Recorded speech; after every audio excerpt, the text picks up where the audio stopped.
Hello students, मैं अंकुर बबेले आप सभी का स्वागत करता हूं मैग्नेट ब्रेन्स हिंदी पर।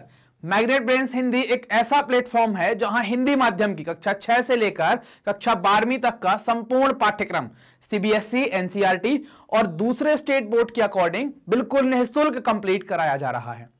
मैग्नेट ब्रेन का मतलब है फ्री एजुकेशन, मुफ्त शिक्षा। यहां ऐसा नहीं होता कि आपको 2 चैप्टर पढ़ा दिए और फिर आपसे पैसे मांगने के लिए फोर्स करना स्टार्ट करें या आपसे कहें कि अब आपको सब्सक्रिप्शन लेना होगा। तो यहां पर आपको एकदम फ्री एजुकेशन मिलती है, वो भी क्वालिटी कंटेंट और क्वालिटी टीचर्स के साथ। चलिए स्टार्ट करते हैं कि हम इस वीडियो से क्या देखेंगे। ये वीडियो इसका बहुत लोगों को इंतजार था कि सर कंप्लीट रिवीजन करवा दीजिए खनिज और ऊर्जा संसाधन का। तो ये आपका कक्षा 10 सामाजिक विज्ञान में भूगोल का चैप्टर नंबर 5 है एनसीईआरटी की बुक के अकॉर्डिंग, जिसमें हम ये पढ़ेंगे मिनरल्स एंड एनर्जी रिसोर्सेस, ऊर्जा और खनिज संसाधन। इसका एक पूरा रिवीजन सीरीज है, ये पूरा रिवीजन वीडियो आप इसमें देखेंगे कि हम एक वीडियो के अंदर पूरे सब्जेक्ट को पूरे टॉपिक को रिवाइज करेंगे। चलिए देखते हैं और स्टार्ट करते हैं कि हम इसमें देखने क्या वाले हैं। तो जैसे आप समझ रहे हैं कि खनिज और ऊर्जा संसाधन, तो इसमें आपके पास क्या है, 2 टॉपिक आप देखेंगे इसमें कि आपके पास इस चैप्टर के अंदर 2 टॉपिक हैं। एक तो खनिज वाला अलग टॉपिक है और एक ऊर्जा संसाधन वाला अलग टॉपिक है। तो खनिज क्या है? खनिज कुछ ऐसी चीजें जिसमें आप चूना पत्थर, चूना पत्थर की बात हो गई, हीरे की बात हो गई, तांबा, सोना, चांदी, ये सब खनिजों से ही निकाले जाते हैं। तो हम इनके बारे में पढ़ेंगे कि भाई ये क्या क्या है। और दूसरा ऊर्जा संसाधन क्या होगा। ऊर्जा संसाधन मतलब ऊर्जा के स्रोत, जहां से हम ऊर्जा प्राप्त करते हैं या ऊर्जा लेने के जो तरीके हैं, जिन जिन चीजों से हम ऊर्जा ले पाते हैं। तो जैसे हम इसमें देखेंगे परंपरागत ऊर्जा के स्रोत, गैर परंपरागत ऊर्जा के स्रोत, है ना। जैसे कि परंपरागत में हम पेट्रोल, डीजल, कोयला, इन पर बात करेंगे।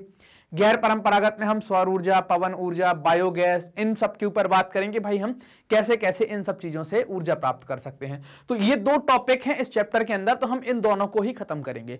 तो जब खनिज पढ़ेंगे तो हमें खनिजों का संरक्षण भी करना पड़ेगा, वो भी हम देखेंगे कैसे खनिजों को बचाया जा सकता है भविष्य के लिए।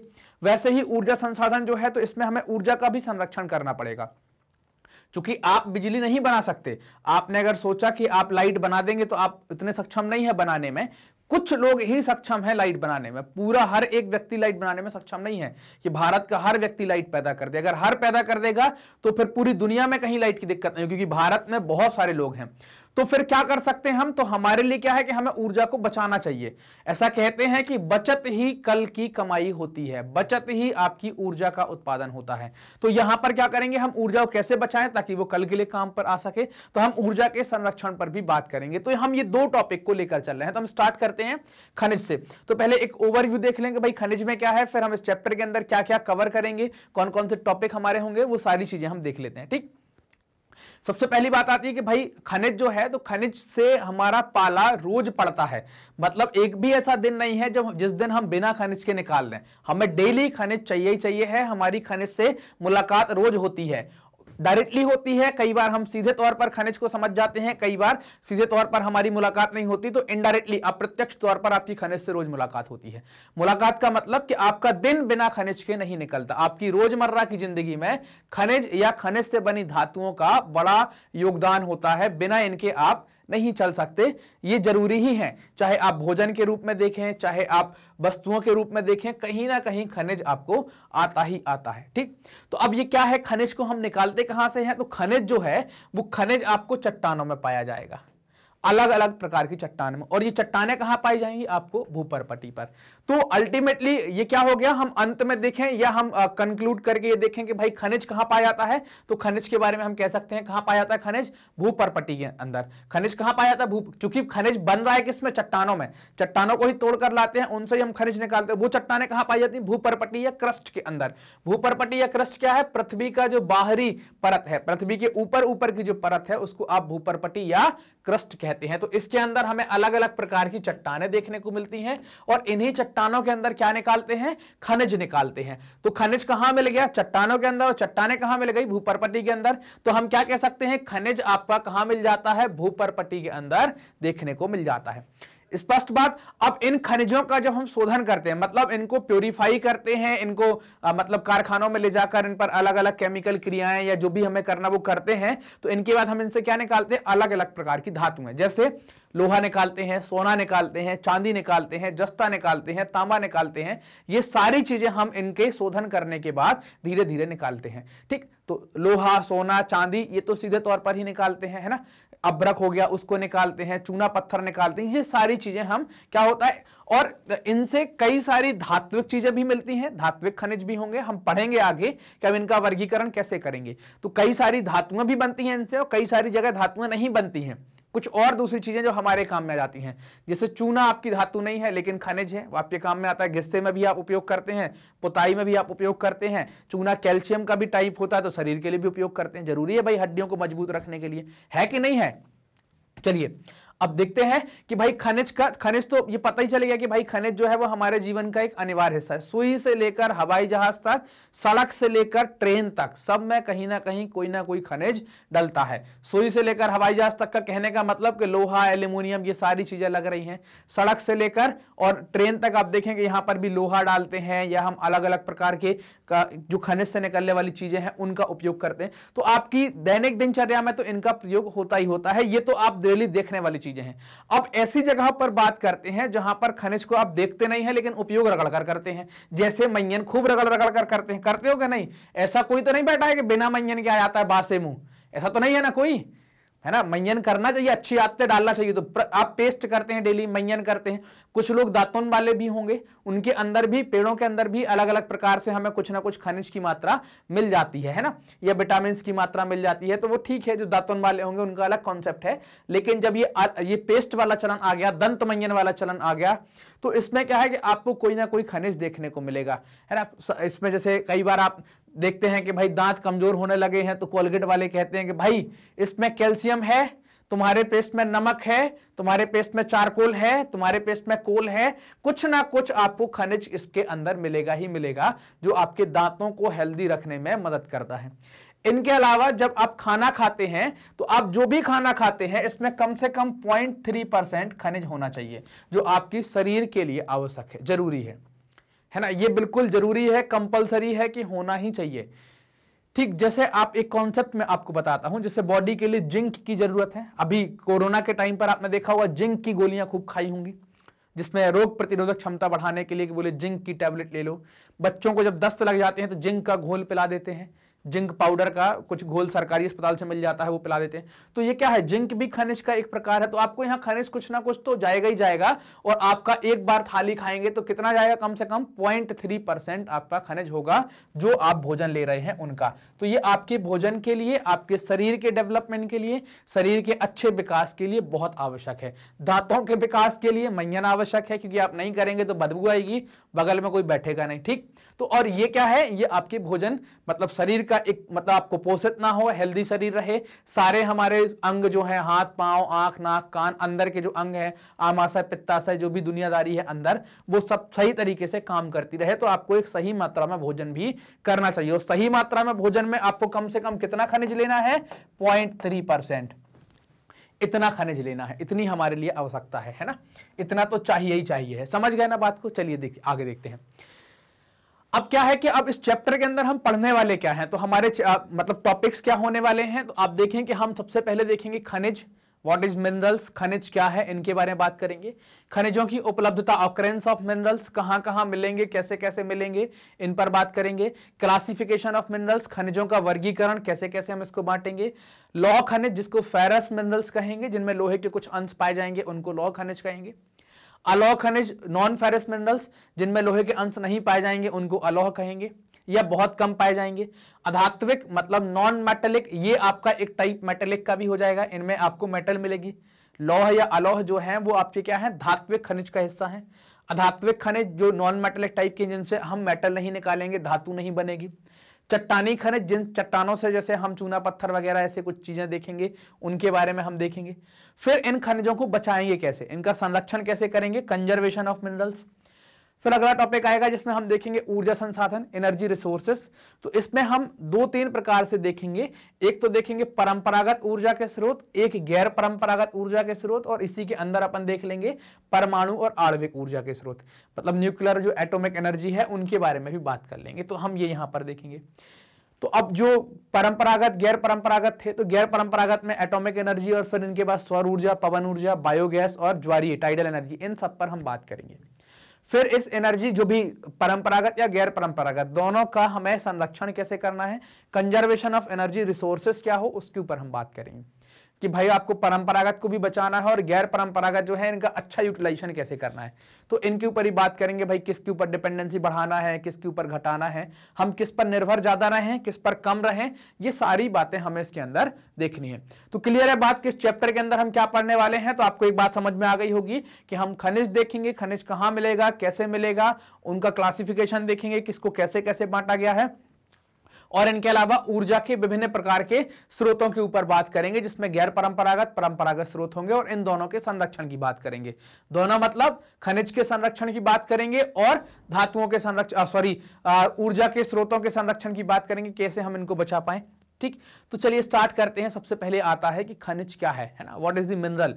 खनिज क्या है, तो खनिज के बारे में जानने के लिए जब जिज्ञासा हुई तो खनिज क्या है ये बताने वाले जो लोग हैं उनको कहते हैं भूवैज्ञानिक, है ना। भूवैज्ञानिकों ने बताया कि भाई खनिज जो है वो प्राकृतिक रूप से विद्यमान समरूप तत्व है। ये जरूर नाम लगाना है, समरूप मतलब जिसका रूप एक सा है और जिसकी आंतरिक संरचना कैसी है, समान है, जिसकी एक निश्चित आंतरिक संरचना बदलती नहीं है जगह जगह पर। और खनिज प्रकृति में अलग अलग रूपों में पाया जाता है। कठोर में हीरा और मुलायम में चूना भी आप देख सकते हैं। चूना जो है वो नरम होता है, हीरा जो है वो दुनिया की कठोरतम धातुओं में से होता है। तो अब हीरे के अंदर जाएंगे तो ऐसा नहीं है कि भाई यहां पर आप देखें कि यहां पर हीरा नहीं होगा, यहां पर हीरा होगा, यहां पर कुछ कम हीरा होगा। इसके अंदर सब जगह हीरे की जो आंतरिक संरचना है वो एक सी होगी, एक से तत्वों से मिलकर ये बना होगा। समरूप तत्व जो होते हैं उसको आप क्या कहते हैं, खनिज है। तो ये हीरे की फोटो है और ये चूना पत्थर की फोटो है, जो दिवाली के टाइम पर आप देखते होंगे आपके घरों में आता है। हम मतलब हौद में या अलग अलग बर्तनों में डालते हैं, पानी डालते हैं, वो गर्म हो जाता है, फिर पुताई थोड़ी देर रखा रहने के बाद, दिन भर रात भर रखा रहेगा, अगले दिन से पुताई स्टार्ट करते हैं। तो ये आपका एक बहुत अच्छा स्रोत होता है कैल्शियम का चूना। लेकिन ये मत करना कि बोले सर ने कह दिया कि कैल्शियम का स्रोत है तो चूना ही खाना स्टार्ट कर दो, नुकसान भी कर जाता है। मतलब चूना हमारे भोजन में रहता है कहीं ना कहीं से, इसके अंदर कैल्शियम पाया जाता है पर्याप्त मात्रा में। ठीक, ऐसा बोलते हैं ना, जो बच्चा दीवार से मिट्टी निकाल के खाने लगता है, छोटे छोटे बच्चे देखे होंगे आपने कि जो बच्चा दीवार से मिट्टी निकाल कर खाता है या दीवार में पुते हुए चूने को निकाल कर खाता है, इसका मतलब क्या होता है कि उसको कैल्शियम की कमी पड़ गई है। तो ऐसे बच्चे को तुरंत डॉक्टर को दिखाना चाहिए और वो क्या करेंगे, आपको एक दवाई दे देंगे जिससे कैल्शियम की पूर्ति हो जाएगी। तो आप बोलेंगे सर तो चूना खा ही रहा है तो कैल्शियम आ ही जाएगा ना। नहीं बेटा, इससे क्या होगा, दूसरी बीमारियां भी हो सकती हैं। तो इससे अच्छा क्या है कि आप देखें कि जब कोई छोटा बच्चा दीवार से चूना निकालकर या मिट्टी खाने की आदत उसमें आ गई है तो उसको डॉक्टर के पास ले जाओ, और उसमें संभवतः मतलब 90% चांस है कि उसमें क्या हो गई होगी, कैल्शियम की कमी हो गई होगी। तो ये चूना है, तो इसको ऐसा नहीं कमी हो गई तो ले बेटा एक ढेला ले ले और खा ले, पूरा कर ले। होता है अलग अलग तरीके से इसका उपयोग करते हैं ना, इनके अलग अलग तरीके, हमारे काम के नहीं है तो हम उसको पढ़ते नहीं। ठीक, तो ये बात आ गई आपकी कि हम क्या क्या इसमें देखने वाले हैं कि इनने क्या परिभाषा बता दी भूवैज्ञानिकों ने परिभाषा बता दी कि प्रकृति में विद्यमान समरूप तत्व जिसकी आंतरिक संरचना निश्चित होती है और ये प्रकृति में विभिन्न प्रकार के रूपों में पाया जाता है, कठोर हीरा और मुलायम चूना तक। तो ये खनिज की परिभाषा अगर कभी आ गई तो खनिज के अंदर आपको यही लिख देनी है। ये 3 पॉइंट लिख के नीचे एग्जाम्पल दे देने हैं, आपका कंप्लीट हो गया, आपको नंबर पूरे मिल जाएंगे। ठीक, अब देखें भाई खनिजों के जो विविध रूप हैं, मतलब कि भाई हीरा मिला, फिर हमें कोयला मिला, फिर हमें चूना मिल गया, हमें माइका मिल गया जिसको आप अभ्रक कहते हैं, अलग अलग प्रकार के खनिज मिल गए। तो ये अलग अलग प्रकार के खनिजों का रूप कैसे अलग होता है, जबकि सब तो निकल रहे हैं धरती से, तो सर ये तो सब एक से ही निकलने चाहिए, अलग अलग कैसे निकल रहे हैं, कोई काला निकलता है, कोई पीला निकलता है, किसी कीमत बहुत ज्यादा है, कोई बिल्कुल माटी के मोल बिक रहा है। तो ये सब कैसे डिसाइड होता है सर, कीमत कैसे बनती है सर, ये अलग अलग रंग गोरे काले कैसे हो जाते हैं, तो हम इस पर ही बात करेंगे भाई ये कैसे होते हैं। तो जो खनिज है वो विशेष जो निश्चित तत्वों का योग है, खनिज विशेष जो है क्या है, निश्चित तत्वों का योग है। और ये तत्व कैसे बनते हैं, ये तत्व जब बन रहे हैं तो उस समय की भौतिक स्थिति क्या है, उस समय की रासायनिक परिस्थितियां क्या है, इनका परिणाम होता है तत्व। भौतिक रासायनिक परिस्थितियां कैसी, मतलब इनका केमिकल कंपोजिशन, मतलब रासायनिक चीजें कैसी, इनका संगठन कैसा हो गया रासायनिक। भौतिक मतलब ताप दाप की क्या स्थिति रही है, पृथ्वी के अंदर जाएंगे तो ताप बढ़ेगा ना, और वायुमंडल का दाब आएगा, तो ताप दाब की क्या स्थिति रही है, इन ताप दाब की स्थिति और उसकी जो संरचना है, उसका जो रासायनिक संरचना है वो किस तरीके से लेती है इन सब चीजों को, तो उनसे ये जब ये बनकर आते हैं तो पृथ्वी में अलग अलग जगह अलग अलग स्थिति होती है। ऐसा नहीं है कि सभी जगह दाब समान हो, सभी जगह ताप समान हो और सभी की केमिकल या रासायनिक संरचना है वो समान हो, सब जगह अलग अलग होगी, सब जगह ताप अलग पड़ेगा, सब जगह दाब अलग पड़ेगा। जैसे आप देख भी लो, जम्मू एंड कश्मीर में ताप कम पड़ता है, हमारे यहाँ पर जो कर्क रेखा वाले देश हैं, मध्य प्रदेश के बीच से निकलती है, चाहे झारखंड हो, गुजरात हो, है ना, तो इन सब इलाकों में ताप ज्यादा पड़ता है, सूर्य का ताप ज्यादा आता है ना। और आप दक्षिण भारत में देखें तो यहाँ ठंड नहीं होती है, यहाँ अलग प्रकार का मौसम रहता है। तो क्या है, ताप आपको समझ में आ गया ना कि सब जगह अलग है। तो भौतिक कारकों में एक ताप भी है और दाब भी है, दाब मतलब जो प्रेशर आएगा वो भी है, ठीक। तो रासायनिक संरचना और भौतिक और रासायनिक परिस्थितियां किस प्रकार से उसको लेती हैं, तो उनकी परिस्थितियां कैसी हैं उनका ही परिणाम होगा कि उसकी संरचना कैसी होगी, उसका रंग कैसा होगा, वो कठोर कितना होगा, वो दिखने में कैसा होगा, उसमें क्रिस्टल पाए जाएंगे कि नहीं, उसका घनत्व कैसा होगा, ये सब कुछ डिपेंड करेगा कि वो उसका भौतिक स्थिति कैसी है, कितना गहरा है। पृथ्वी में जितना गहरा जाते जाएंगे उतना ताप बढ़ता जाएगा, जितना ऊपर आते जाएंगे उतना ताप घटते जाएगा। वैसे ही दाब की स्थिति भी है और वैसे ही रासायनिक बातों में भी हम देखें तो ये सारी बातें डिसाइड करेंगे कि उसका रंग क्या होगा, उसकी कठोरता कैसी होगी, चमक कैसी होगी, घनत्व कैसा होगा, ये सारी बातें डिसाइड करेंगे, ठीक। तो भूवैज्ञानिक क्या है, इन्हीं विशेषताओं के आधार पर इनका वर्गीकरण करते हैं, बता देते हैं कि भाई ये किन आधार पर इनको बांटा जाएगा, इन्हीं सब आधार पर इनका वर्गीकरण या इनका क्लासिफिकेशन कर देते हैं। समझ में आ गई ना बात की क्या है, ये भौतिक और रासायनिक परिस्थितियों का परिणाम है और यही भौतिक रासायनिक परिस्थितियां क्या कर देंगी, आपकी रंग, कठोरता, घनत्व, ये सबको डिसाइड कर देंगे क्या है, और इन्हीं आधार पर जो हमारे वैज्ञानिक हैं वो इन सबको बांट देंगे। अब वैज्ञानिक की बात आ गई है तो ये दोनों वैज्ञानिक को देख लो, जिसको एक भूगोलविद जिसको ज्योग्राफर्स कहा जाता है और एक है जिसको भूवैज्ञानिक जिसको जियोलॉजिस्ट कहते हैं। हमारी जो परिभाषा दी है वो किसने दी है, इन लोगों ने दी है। परिभाषा किसने दी है कि आपका खनिज की परिभाषा भूवैज्ञानिकों के द्वारा दी गई है कि समरूप तत्व हैं, इनकी आंतरिक संरचना निश्चित है और ये प्रकृति में विविध विविध रूपों में पाए जाते हैं, तो इनके द्वारा दी गई है। अब इन दोनों लोगों से देख लेते हैं कि दोनों महाशय हैं कौन।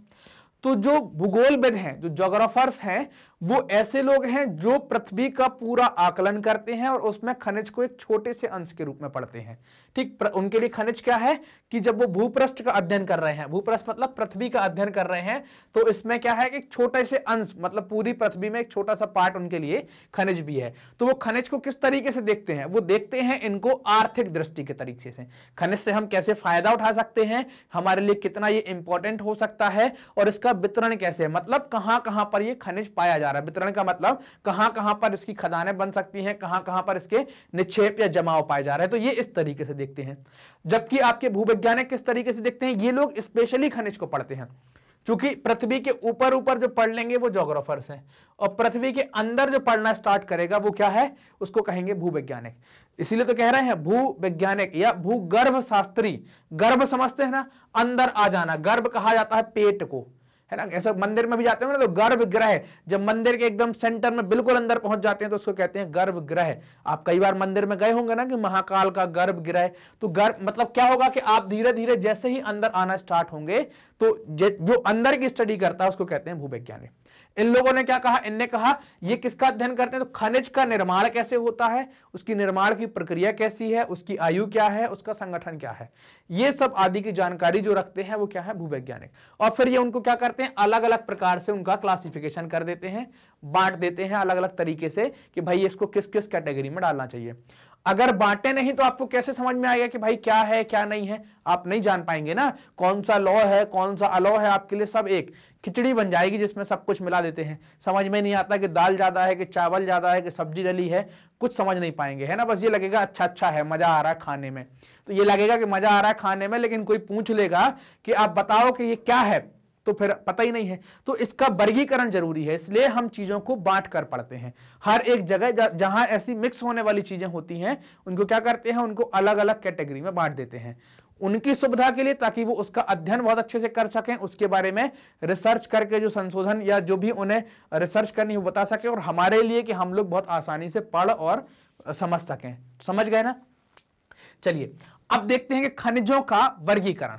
तो खनिजों का वर्गीकरण कैसे किया गया है? तो खनिजों का वर्गीकरण जो है वो 3 तरीके से मोटे तौर पर किया गया है। कैसे?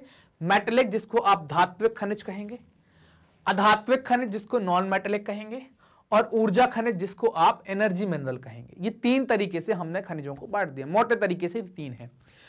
धात्विक खनिज में धातुओं में सबसे मजबूत धातु या भारी धातुओं में आती है लोहा। तो हमने लोहे को लेकर इनको 2 प्रकार से बांट दिया। कैसे बांट दिया? एक को कह दिया लोह धातु या लोहा धातु, एक को कह दिया अलोह। ठीक, तो ये बात समझ गए ना कि भाई धातु अगर है तो लोहा और अलोह के हिसाब से हमने बांट दिया कि लोह और अलोह। फिर एक बांट दिया कि यार बहुत कीमती धातुएं भी होती हैं, अपन गले में पहनते हैं, हार बना के, चेन बना के, अंगूठी दिखाने के लिए, नकली पहन ली, 10 पहन ली, बोले बहुत सोना है। कुछ लोग तो आपने देखे होंगे जंजीरें पहने और घूम रहे हैं, बोले अब इतना पहन के चलता है, कोई मारेगा और लूट लेगा, है ना। तो कोई नहीं पहनता, सब नकली पहनते हैं, है ना। ऐसा मत किसी से कह मत देना कि नकली पहनते, भाई उसका सोना है, वो जाने, अपन को क्या करना है, लेकिन कोई पहनता नहीं है ऐसा। तो ये बहुमूल्य खनिज कैसे हो गए? सोना, चांदी, प्लेटिनियम। तो हमने धातु खनिज को किस हिसाब से बांटा? पहले तो हमने देखा कि भाई लोहा है लोहा वाला, लोहा नहीं है नहीं वाला, क्या कीमत ज्यादा है तो उसको हमने कह दिया बहुमूल्य या कीमती खनिज। तो ये हो गई धात्विक वाली बात। फिर आते हैं हम अधात्विक में या नॉन मेटल में, जिनमें लोहे का या धातु जिनके शोधन से हम कोई धातु नहीं बना पाते, उनको कहते हैं अधात्विक। धात्विक क्या क्या क्या क्या कह रहे हैं कि धात्विक में शोधन से कोई ना कोई धातु बनाते हैं। अब इन सब में धातु बनती है, लेकिन यहां पर लोहा बनता है तो लौह है, यहां पर लोहा नहीं बनता तो अलौह है। ये भी एक प्रकार का अलौह होता, लेकिन ये कीमत बहुत है यार, सोने की डिमांड बहुत है भारत में, तो इस कारण से क्या कर दिया, इसको अलग ही कर दिया कि भाई कीमती वाले अलग रख दो। लेकिन ये भी क्या होंगे, अगर हम देखें तो ये भी क्या होंगे, अलौह होंगे। लेकिन कीमती में क्यों रखा? महंगे हैं, लोग पहनते हैं, शौक है। अधात्विक में क्या होंगे? जिनके शोधन करने के बाद, जिनका हम प्योरीफाई करेंगे, शोधन करेंगे और हम कोई धातु नहीं बना पाएंगे, उनको कहेंगे हम अधात्विक। जैसे अभ्रक, नमक, पोटास, सल्फर, चूनास, चूना पत्थर, संगमरमर या बलुआ पत्थर, ये सब क्या हो जाएंगे? अधात्विक खनिज हैं। इनका अपना अलग अलग इंपॉर्टेंस है। ऊर्जा खनिज, ऐसे खनिज जिनका उपयोग हम ऊर्जा उत्पादन में करते हैं, उनको कहते हैं ऊर्जा खनिज।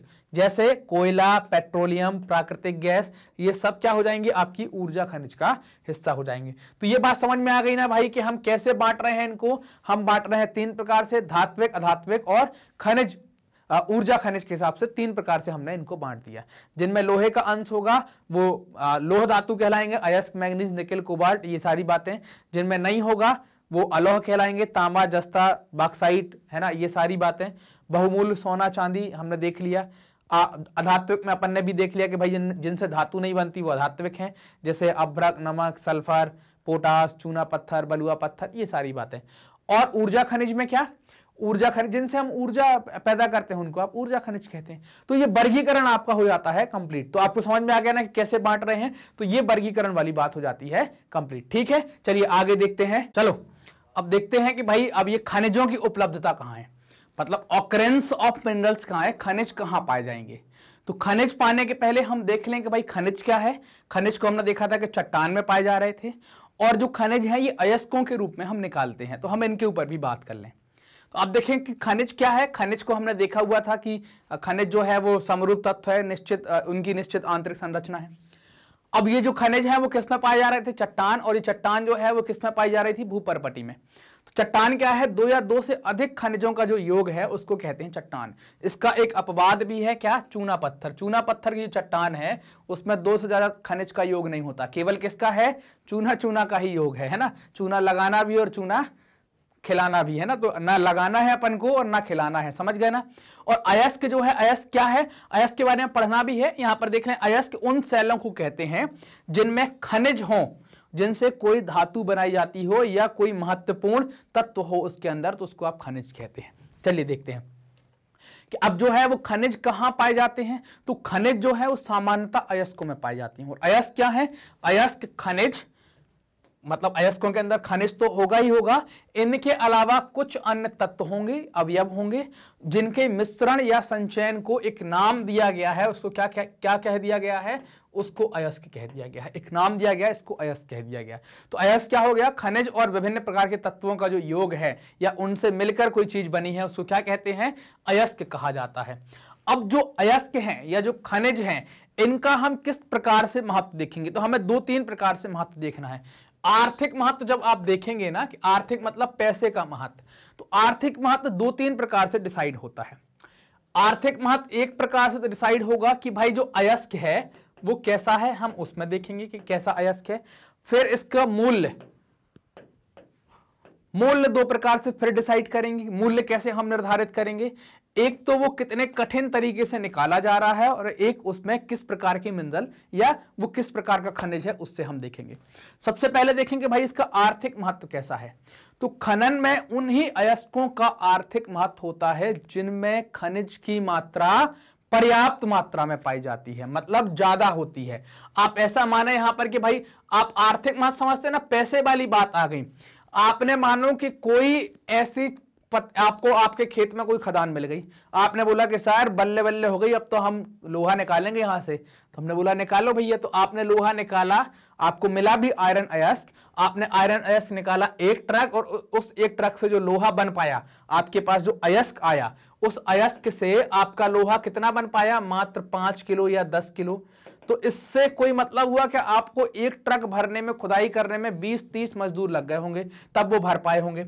जब वो 20-30 मजदूर लग गए होंगे तब वो भर पाए होंगे, तो फिर क्या हुआ, पैसा तो लग गया। और उससे जो लोहा निकला, मान लो आपको 30 मजदूर लग गए हैं, 30 मजदूर गुणा 300 लेते हैं दिन भर में, तो कितना हो गया, कितना हो गया, 9,000 रुपए तो लग ही गए। खुदाई में जो साधन लगे वो अलग है। फिर आपने उस मिट्टी से या उस अयस्क से आपने लोहा बनाया, तो उस पर भी कोई खर्चा हुआ, और लोहा बना कितना, 5 किलो। 5 किलो लोहा कितने में मिल जाता है, 50 रुपए किलो के हिसाब से 250 में मिल गया। तो क्या आपका वैल्यूएबल हुआ, नहीं हुआ। तो फिर क्या होगा, इस स्थिति में हम क्या करेंगे कि ये कैसे डिसाइड होता है, समझने का मतलब ये है कि भाई उनमें अगर कोई हम अयस्क निकाल रहे हैं तो उनमें खनिज की मात्रा कितनी है। अगर उनमें खनिज पर्याप्त मात्रा में है, उनके खनन करने के बाद मान लो कोई हमने 2 किलो अयस्क निकाला है और उससे हमारा 1-1.5 किलो खनिज बन रहा है, तो फिर ऐसे खनिजों को या ऐसे अयस्कों को हम निकालते। ऐसे को नहीं निकालते कि 1 ट्रक भर लिया और निकला उसमें 5 किलो या 1 क्विंटल। तो ऐसे में क्या है कि वो मिट्टी ही है एक तरीके से, उसका नहीं हम खनन करेंगे। खनन किनका करेंगे, जिनका आर्थिक मतलब कैसे, उनमें खनिज की मात्रा ज्यादा है, उन अयस्कों में खनिज पर्याप्त है, तो हम इनको निकालते हैं। अब खनिज का निर्धारण कैसे करता है कि भाई खनिज किस प्रकार से निर्धारित होते हैं, क्या है। तो खनिजों के लिए खनन की जो सुविधा है, इनके निर्माण और संरचना पर निर्भर करती है। मतलब इनका जो कैसा हम खनिज क्या है, किस प्रकार से निकलेगा, उसका मूल्य कैसा होगा, ये खनिजों का जो कैसे मूल्य निर्धारित करेंगे। तो सबसे पहली चीज तो ये खनिज जो है उनकी खनन की सुविधा किस प्रकार से आधारित होती है, उनके निर्माण और संरचना पर। मान लो अगर खुली खदान है, जैसे हमें कहीं पहाड़ से सीधे ट्रैक्टर लगा के भरना है, तो हम आसानी से आ जाएंगे भरकर, कोई दिक्कत नहीं होगी, कोई खास समस्या है। तो ये कैसे निर्धारित होगा, उनकी संरचना के ऊपर।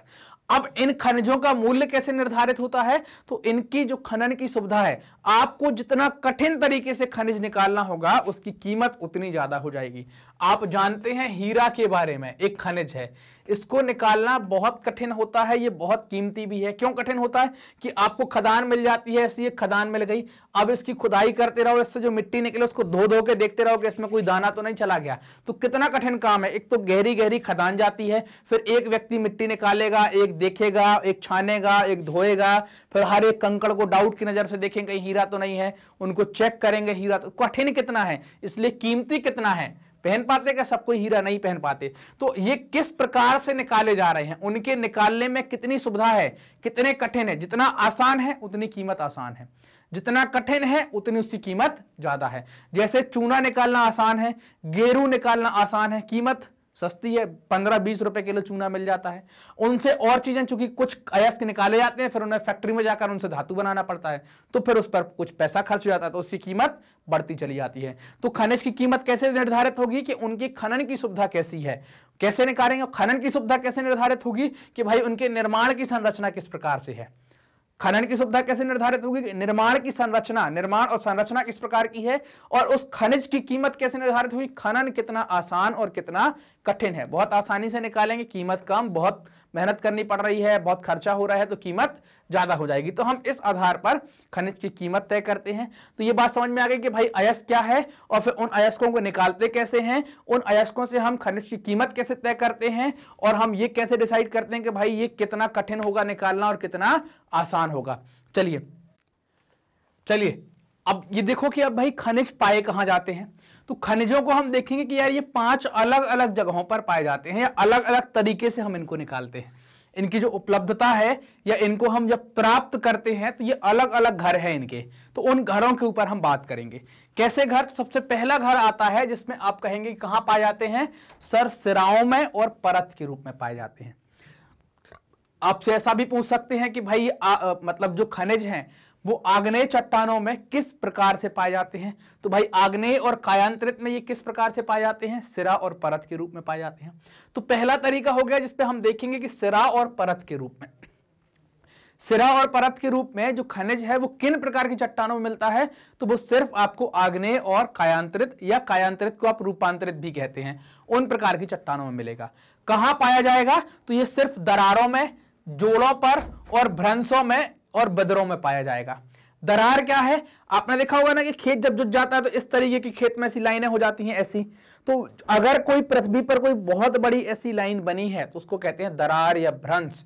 उस भ्रंश में, या ऐसी कहीं धरती फट गई है, दरार हो गई है मोटी सी उसमें, और या कोई छेद एकदम से नीचे से ऊपर की तरफ आ रहा है, उससे कोई चीज निकल रही है, तो उनमें, इन सब जगहों पर ये आग्नेय और कायांतरित चट्टानों में खनिज पाया जाता है। किस फॉर्म में? सिरा के फॉर्म में या परत के फॉर्म में। सिरा जो है उस क्या कहेंगे? सिरा का मतलब है जब वो खनिज छोटी मात्रा में या कम मात्रा में पाया जाएगा तो उसको सिरा कहा जाता है। जब वो ज्यादा मात्रा में पाया जाता है तो उसको क्या कहते हैं? परत कहते हैं। बृहद मात्रा में पाया जाएगा तो उसको क्या कहते हैं? परत कहते हैं। अब आप ये देखना कि भाई ये सिरा और परत होती क्या है। सिरा जब ये ऐसी लाइन की सिरा होती ना, ये अपने शरीर में नहीं होती धमनियां और सिराएं। सिराएं क्या है? थोड़ी मोटी होती हैं, धमनियां थोड़ी पतली होती है ना। बाकी आप जानते हैं कि किसमें किस प्रकार का खून है। तो अगर इस तरीके से ये ऐसी जा रही है, ऐसी ऐसे निकल रही हैं, तो इनको कहते हैं, पतले पतले फॉर्म में जब आ रही हैं तो इनको कहते हैं सिरा। लेकिन जब ये बड़ी हो जाती हैं इस तरीके से तो इसको क्या कहते हैं? परत के रूप में। जब ये क्षैतिज जमाव इनका हो जाता है, बड़ा जमा हो जाता है, तो इनको कहते हैं परत। तो सिरा और परत के रूप में आग्नेय और कायांतरित चट्टान में उदाहरण है जस्ता, तांबा, जिंक और सीसा। ये इस प्रकार ये खनिज आपको किसमें मिलेंगे? आग्नेय और कायांतरित चट्टानों में मिलेंगे। अब दूसरा टाइप आता है कि भाई संस्तरों में और परतों में। जब संस्तर और परत, संस्तर कहलाते हैं ऐसे एक के बाद एक जो लेयर आती है उसको कहते हैं संस्तर। तो ऐसे ऐसे फॉर्म में जब ये पाई जाती है तो ये क्या होगी? उसको कहेंगे कि संस्तर और परतों में। ये किस प्रकार की चट्टानों में पाई जाएगी? संस्तर और परतें हमेशा अवसादी चट्टानों में ही पाई जाती हैं, याद रखना। परत के रूप में जो मिलेगी हमेशा, मतलब बड़े बड़ी परतें या संस्तर मिलेंगे, लेयर बाई लेयर मिलेगी, उसको कहते हैं हम अवसादी चट्टान में। तो ये संस्तरों में किस में पाई जाएगी? आपकी अवसादी चट्टान में पाई जाती है। ठीक, तो यहां से क्या मिलता है? तो इसमें आप खास तौर से मान के चलना कि भाई आपको जीवाश्म जैसी चीजें मिलेंगी, कोयला मिलेगा, पेट्रोलियम जैसे, मतलब कोयला तो मिल ही जाता है, पेट्रोलियम जैसी चीजें आपको यहां पर देखने को मिल जाएंगी, जिप्सम, पोटास, नमक और सोडियम। ये सारी चीजें आपको किस में मिल जाएंगी? संस्तर या परतों वाली चीज में मिल जाएंगे। संस्तर और परत किस में पाए जाएंगे? संस्तर और परत। संस्तर और परत का मतलब यहां बोलेंगे सर वहां भी परत लिख रहा है, यहां भी परत लिख, वो क्या है? सिराओं का जब बड़ा रूप हो जाता है तो उसको परत कहते हैं। यहां पर परत का मतलब जब क्षैतिज जमाव हो जाता है, लेयर बाई लेयर बन जाती है, तो उसको क्या कहते हैं? संस्तर या परत कहते हैं। ठीक, तो इसके रूप में ये कहां पाई जाती है? अवसादी चट्टान में। उदाहरण क्या है? कोयला, जिप्सम, पोटास, नमक और सोडियम। चलिए ये देख पा रहे हैं ना, ये फोटो में आप ये लेयर देख रहे होंगे, अलग अलग लेयर देख रहे होंगे। ये सारी लेयर क्या है आपकी? ये संस्तर कहलाते हैं। इस प्रकार की लेयर बनती है तो इसको संस्तर कहते हैं। क्षैतिज है ना, क्षैतिज मतलब ऐसी पड़ी हुई लेयर है, ऐसी तो नहीं है ना खड़ी सड़ी, है ना, कि ऐसी भी हो गई, ऐसी भी हो गई, खड़ी पड़ी लड़ी कैसी भी। ये कैसी है आपकी? क्षैतिज, लेटी हुई टाइप की परतें। तो ये क्या कहलाती हैं? संस्तर कहलाते हैं, इनको लेयर्स कहते हैं। चलिए अब देखिए कि भाई अब दो प्रकार हमने देख लिए, परत के रूप में, सिराओं के रूप में, और एक देख लिया हमने संस्तरों के रूप में। अगला आता है कि चट्टानों के अपघटन के द्वारा कैसे प्राप्त होता है। तो अब चट्टानों के अपघटन से कैसे प्राप्त होगा? तो ये आपका तीसरा टाइप है, जिसपे आप देखें चट्टानों के घुलनशील तत्व अपर्दन, मतलब चट्टानों पर जब बारिश होती है तो इनके जो तत्व घुलने वाले होते हैं तो वो घुल जाते हैं, तो मतलब क्या होता है? इसका अपर्दन हो चुका होता है। तो अपर्दन के पश्चात जो बचती है चट्टान, उसको क्या कहते हैं? चट्टानों के अपघटन से। कोई एक पत्थर ले लिया अपन ने, उसके ऊपर लगातार बारिश हो रही है, तो इसकी जो चीज घुल सकती है तो वो घुलकर पानी के साथ बह गई, तो क्या हो गया? चट्टान का अपर्दन, मतलब चट्टान का क्षरण, मतलब उससे कुछ चीजें घुलकर चली गई। जो बची हुई चीजें हैं वो क्या कहलाती हैं? वो उसमें खनिज होता है और वो पानी के द्वारा घुल भी नहीं सकता, पानी उसको नुकसान भी नहीं पहुंचा सकता, घर से इतना ही कर सकता। तो ऐसे चट्टानों क्या कहते हैं, ऐसे जो खनिज है उनको कहते हैं चट्टानों के अपघटन से प्राप्त खनिज। समझ में आई ना बात। तो इसका उदाहरण क्या है आपका बॉक्साइट, आप इसका उदाहरण देखेंगे। अगला है जिसको कहते हैं जलोढ़ जमाव के द्वारा। तो इस जलोढ़ जमाव को एक नाम और देते हैं कि भाई पल्सर निक्षेप। इस जलोढ़ जमाव को पल्सर निक्षेप भी कहा जाता है। यह कहां पाया जाएगा, पहाड़ियों के आधार पर या घाटी तल में रेत में। पहाड़ियों के मतलब पहाड़ बना दूं क्या मैं, यहां ये पहाड़ बना दिया मान लो, ऐसे ही होता है ना पहाड़। तो आधार तल मतलब क्या, यहां वाले इलाके में आपको ये देखने को मिलेगा, मतलब यहां देखने को मिल जाए, यहां देखने को मिल जाए, यहां देखने को मिल जाए, इन इलाकों में देखने को मिलेगा। पहाड़ के आधार तल में या घाटियों में जो रेत जम जाती है, घाटी तल की रेत में, इसमें क्या मिलेगा आपको, सोना, चांदी, टिन और प्लेटिनम। ये सारी क्या हैं, कीमती चीजें हैं। इनको हमने किस में डाला था, बहुमूल्य खनिज में। तो बहुमूल्य खनिज कहां मिल रहे हैं, जलोढ़ जमाव के द्वारा आप बहुमूल्य खनिजों को प्राप्त कर पा रहे हैं। इन बहुमूल्य खनिजों को और क्या कहते हैं, मतलब इन बहुमूल्य खनिज जिससे निकल रहे हैं, जो तरीका है वो क्या है, जलोढ़ जमाव। और इस जलोढ़ जमाव को क्या कह रहे हैं हम, पल्सर निक्षेप कहा जाता है, प्लेसर निक्षेप कहा जाता है। क्लियर। चलिए अब अगला एक और आखिरी देखते हैं इसमें कि भाई खनिज कहां मिलते हैं। तो इसका ये 5वां क्रम है महासागरीय जल में। अब महासागरीय जल पूरी पृथ्वी पर अगर आप देखें तो महासागरीय जल 70% में जल है और 30% में, या हम ये माने कि 29 पॉइंट समथिंग में हम जहां स्थल है, जमीन है, वो है। तो 70% में जल है, तो ये बहुत फैला हुआ है, तो इसका उतना उपयोग तो हम कर नहीं पाते। फिर भी हम महासागरों से क्या निकाल लेते हैं, नमक, मैग्नीशियम और ब्रोमाइन। ये चीजें हमें महासागरीय जल से प्राप्त हो जाती हैं। तो खनिजों की उपलब्धता में हमने 5 पॉइंट देख लिए। कौन कौन से, सबसे पहले तो हम निकालेंगे किसमें, परत या सिराओं के रूप में। परत या सिराओं के रूप में ये किस में मिलेंगे आपके, आग्नेय में और कायांतरत में। किस किस में मिलेंगे, आग्नेय या कायांतरत में। फिर दूसरा हमने देखा कि सर संस्तर में, ये किस पे मिल रहा था, संस्तर। संस्तर किस में मिल रहा था, अवसादी में, अवसादी चट्टानों के अंदर। और परत वाले के उदाहरण क्या थे, परत में हम क्या निकाल पा रहे थे शुरू में, वो जिंक विंक वाली चीजें, और संस्तर में क्या निकाल पा रहे थे, कोयला वोयला वाली चीजें। फिर इसके बाद हमने देखा हुआ था कि चट्टानों का अपघटन हो जाएगा, इनमें जो बचेगा तो कीमती चीजें बच रही, सोना, चांदी, टिन, प्लेटिनम। फिर हमने देखा था कि भाई जलोढ़ जमाव के अंदर, तो जलोढ़ जमाव के अंदर हम क्या देख पा रहे थे कि भाई क्या क्या निकाल पा रहे थे जलोढ़ जमाव में। जलोढ़ जमाव कहां मिल पा रहा था आपको, आधार तली में, या आप ऐसा देखें ये चट्टानों में अपन क्या देख पा रहे थे, खास सॉरी चट्टानों के अंदर हम ब्रोमाइड, बॉक्साइट जैसी चीज निकाल पा रहे थे। और जलोढ़ जमाव में क्या निकाल पा रहे थे, हम सोना, चांदी और ये वाली बातें निकाल, सोना, चांदी, टिन और प्लेटिनम निकाल पा रहे थे। और महासागरीय जल के अंदर हम क्या देख रहे थे, महासागरीय जल में हमने नमक वाली बातें देखी हुई थी, नमक जैसी कोई चीजें निकाली हुई थी। अब देखो कि भाई यार ये खनिज जो है भारत में इनका वितरण कैसे है, तो ये मोटा अंदाजा है, मतलब हम इसमें माइंस नहीं देख रहे हैं, हम इसमें खदानें नहीं देख रहे हैं। ये मोटे तौर पर हम अनुमान लगा रहे हैं किस इलाके में किस प्रकार के खनिज मिलते होंगे, कहां कहां पर किस किस प्रकार के खनिज मिलेंगे। तो आप ये देखें कि भाई भारत को हमने 2-3 प्रकार से बांट दिया, या 2-3 इलाके देख लिए। भारत जो है वो एक ऐसा देश है कि जहां पर हर प्रकार का खनिज आपको मिल जाएगा। खनिजों में, संसाधनों में हम कैसे हैं, सौभाग्यशाली हैं, पर्याप्त मात्रा में हमारे पास है यहां पर। लेकिन इन खनिजों का वितरण असमान है, सब जगह पर एक सा नहीं है कि जम्मू से लेकर कश्मीर तक सोना ही सोना मिल जाए, तो ऐसा नहीं है। तो एक हमने बोला कि प्रायद्वीपीय चट्टानें, तो प्रायद्वीपीय चट्टानें कौन सी कहलाएंगी, जो भारत का निचला हिस्सा है ना ये वाला, इसको कहेंगे आप प्रायद्वीपीय। ये पूरा इलाका क्या कहलाएगा, इसको कहेंगे प्रायद्वीपीय। भारत का जो नीचे का हिस्सा है तिकोने शेप में, मतलब जिसमें महाराष्ट्र, तमिलनाडु, कर्नाटक, केरल ये वाले इलाके आते हैं, ये क्या हो जाएगा आपका, इसको कहेंगे हम प्रायद्वीपीय भारत। तो यह प्रायद्वीपीय चट्टानों के अंदर क्या होगा, इनमें सबसे ज्यादा आपको कोयला, धात्विक खनिज, अभ्रक और दूसरे अन्य अधात्विक खनिज देखने को मिलेंगे।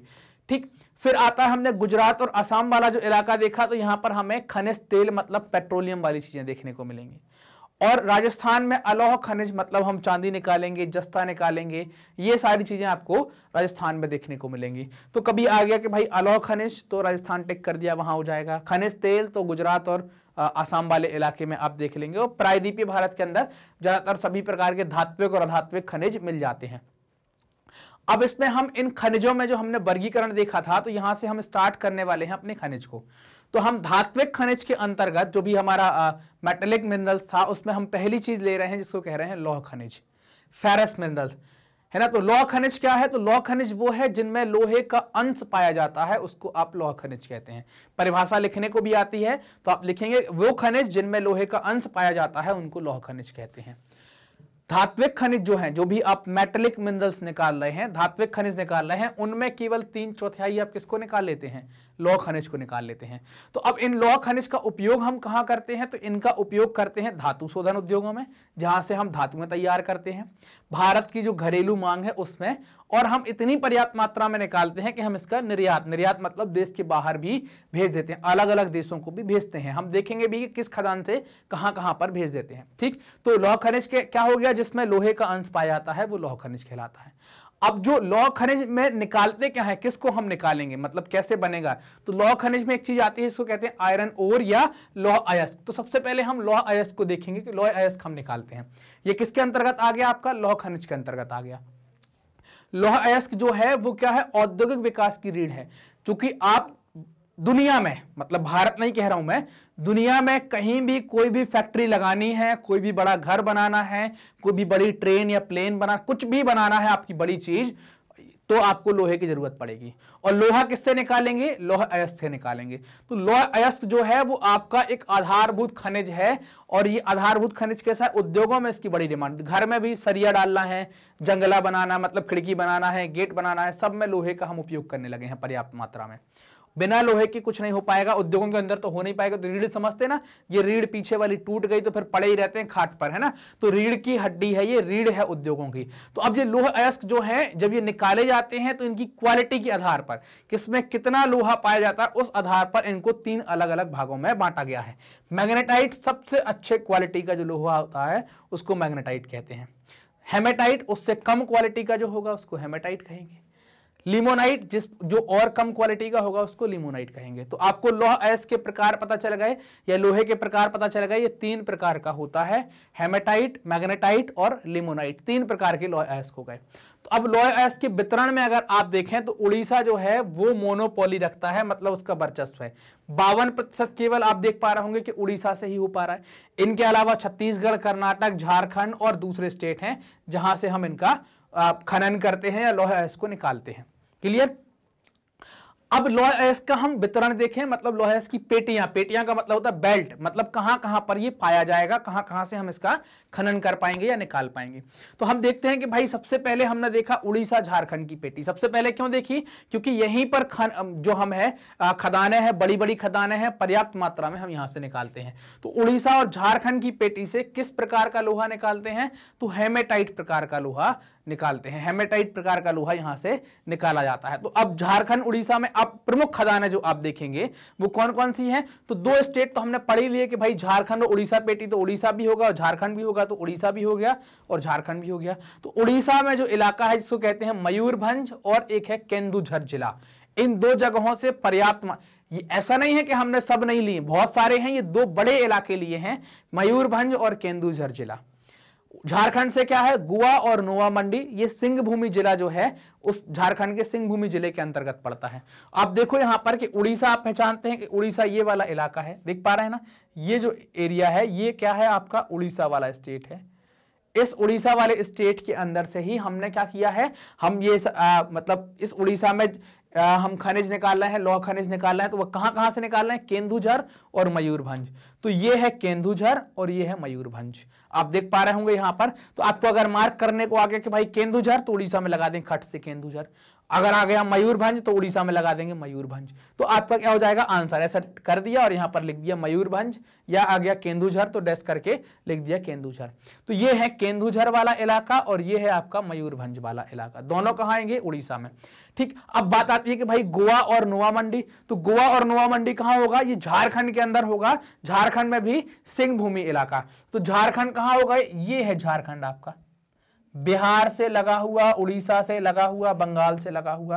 तो ये है आपका गोवा वाला इलाका, यहीं पर आ जाएगा आपका नुआ मंडी वाला इलाका। तो यहां झारखंड की प्रसिद्ध खदानें पाई जाती हैं। किस चीज की खदानें हैं ये? लौह अयस्क की हैं। और लौह अयस्क क्या है? इसको हम किस में देख रहे हैं? धात्विक खनिज के अंतर्गत देख रहे हैं। लौह जो खनिज है उनके अंदर हम लौह अयस्क देख रहे हैं कि भाई ये लौह अयस्क यहां से निकालते हैं।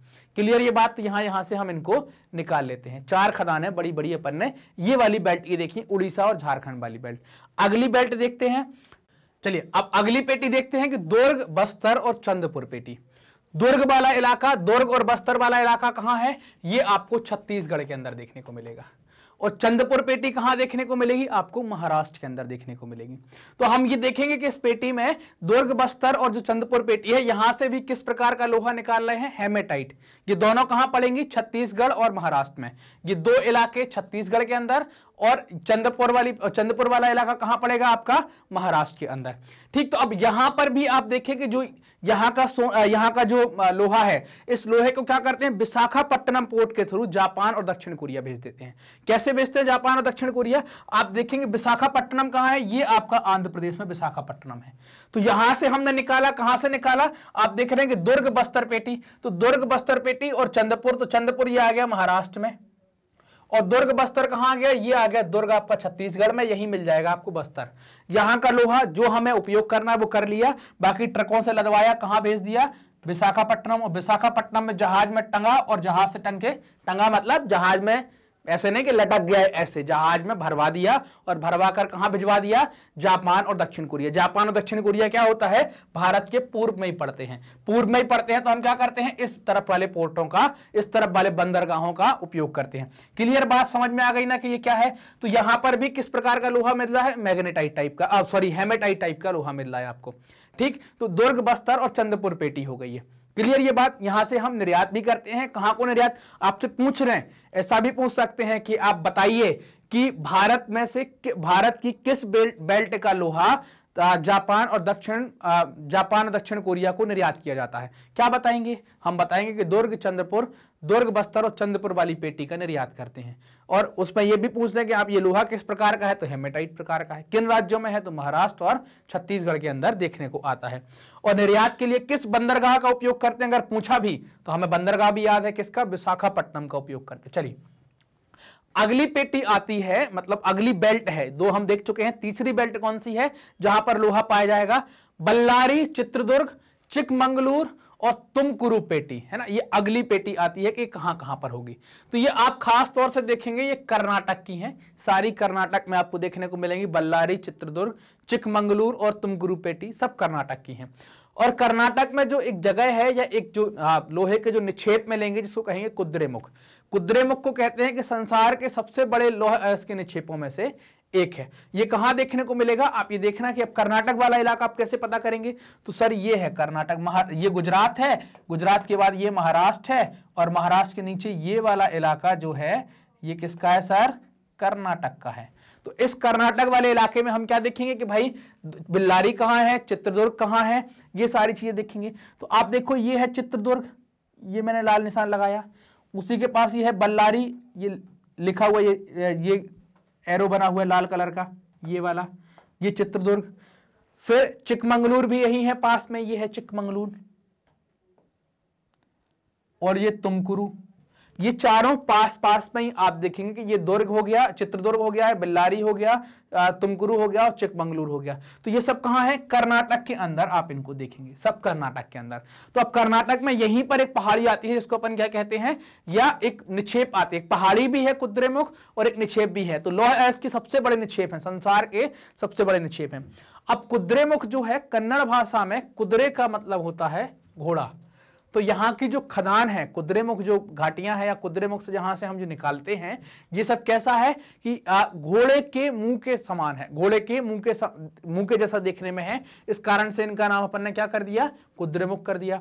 वैसे ही आप बैलाडेला की पहाड़ियां देखेंगे, बैल के डील के जैसी हैं तो उनको बैलाडेला कहते हैं। तो आप देखो ये कुद्रेमुख की पहाड़ियां ऐसे ही है ना, कुछ बैल के मुंह जैसी, ऐसी, ये आप देख पा रहे होंगे, ये है ना ऐसे।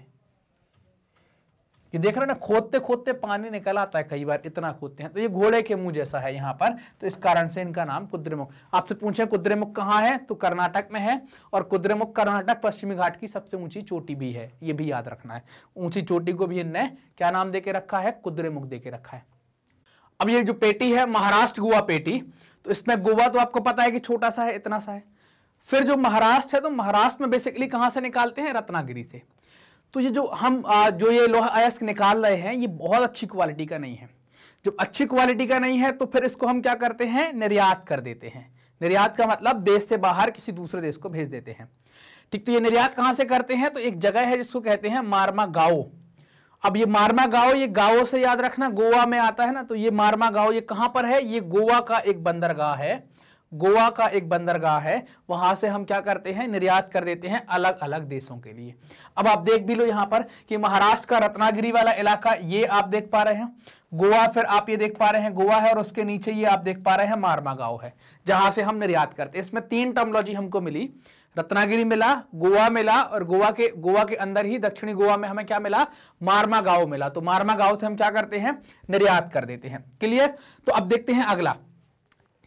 तो अगला जो है लौह, मतलब जो लौह आपके खनिज हैं उनका पार्ट है जिसको कहेंगे मैग्नीज।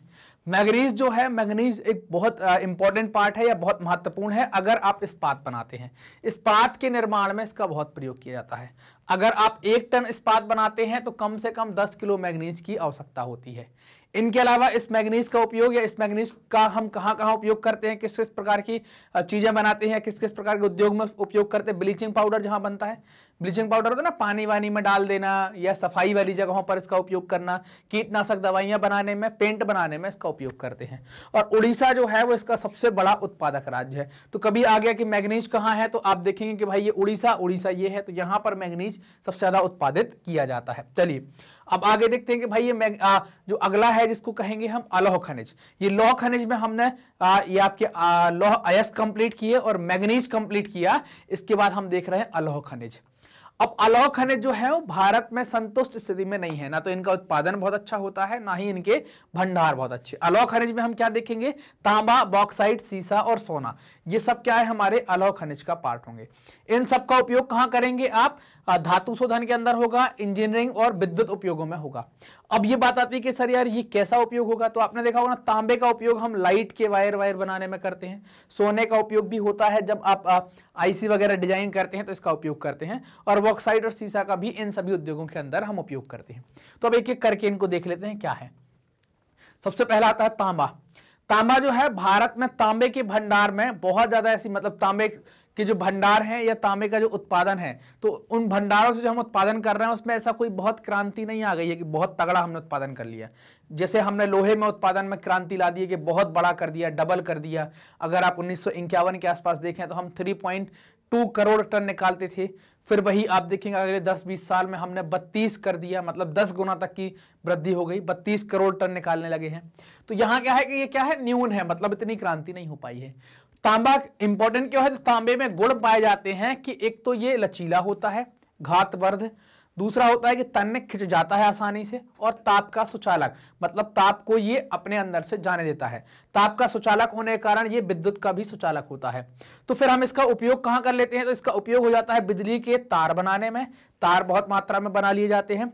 इलेक्ट्रॉनिक्स के उद्योगों के अंदर, इलेक्ट्रॉनिक्स में भी चूंकि आपकी जो मोबाइल है या जो दूसरे और इलेक्ट्रॉनिक्स के साधन है उसमें लाइट का खेल होगा ना, लाइट जाएगी आएगी, तो फिर वहां पर तांबे का उपयोग कर लेंगे।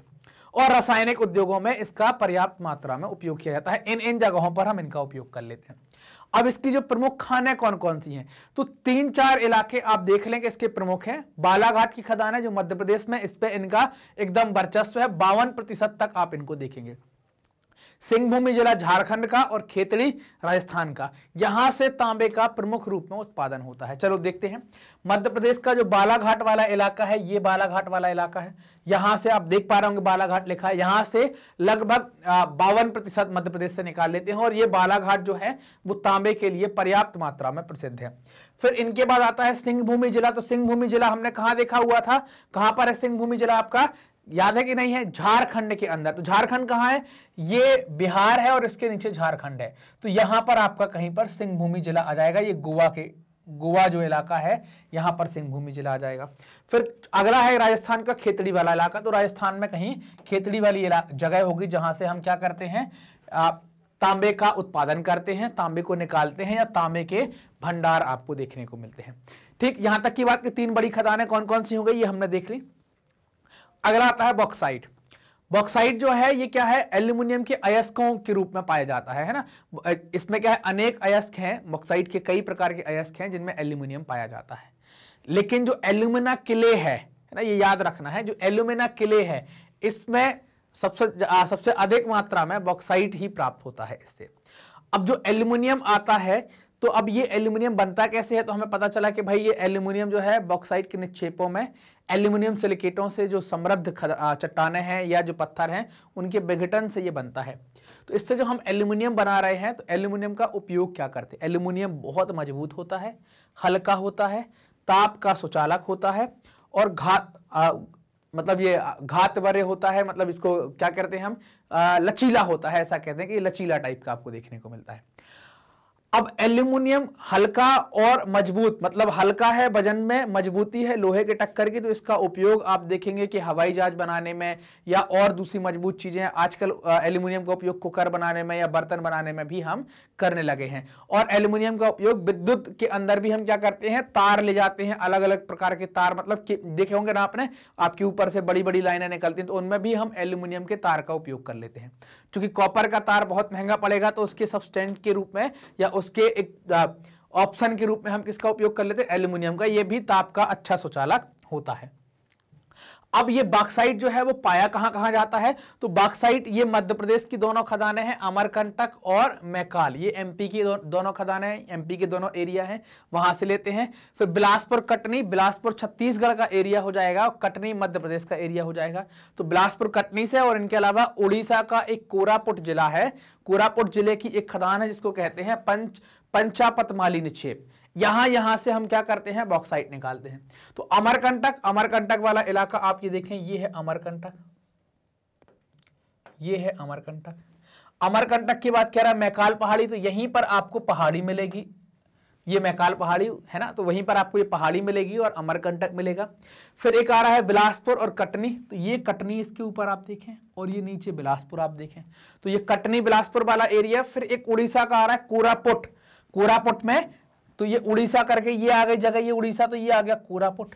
तो उड़ीसा के कोरापुट के पंचापतमाली करके जो निक्षेप हैं वहां से भी हम बॉक्साइट को पर्याप्त मात्रा में उत्खनित करते हैं या निकालते हैं। समझ में आ गई ना बात कि हम क्या कर रहे हैं क्या नहीं कर रहे हैं। तो कहां कहां खदानें हो गई, 4 हो गई। ये इसलिए भी याद रखना भाई कि ये मैप पर भी मार्क करने को आ सकती हैं, हम मैप पर भी करेंगे तो उसमें भी देखेंगे, लेकिन आप यहां भी देखते चलो, क्योंकि आप जितने बार देखोगे आपको ये याद हो जाना चाहिए, आपको याद हो जाए कि सर यार ये उड़ीसा में है, ये यहाँ है, ये वहां है। तो इस कारण से हम कोशिश कर रहे हैं कि बार बार आपको मैप पर दिखा रहे हैं, ठीक है। अब आध्यात्मिक खनिज में आते हैं। आध्यात्मिक खनिज के अंदर जो दूसरी चीज आती है ना, इसके पहले हमने क्या बॉक्साइट देख लिया, अब बॉक्साइट के बाद आध्यात्मिक खनिज में हम क्या देखने वाले हैं, अभ्रक। अभ्रक को कहा जाता है माइका।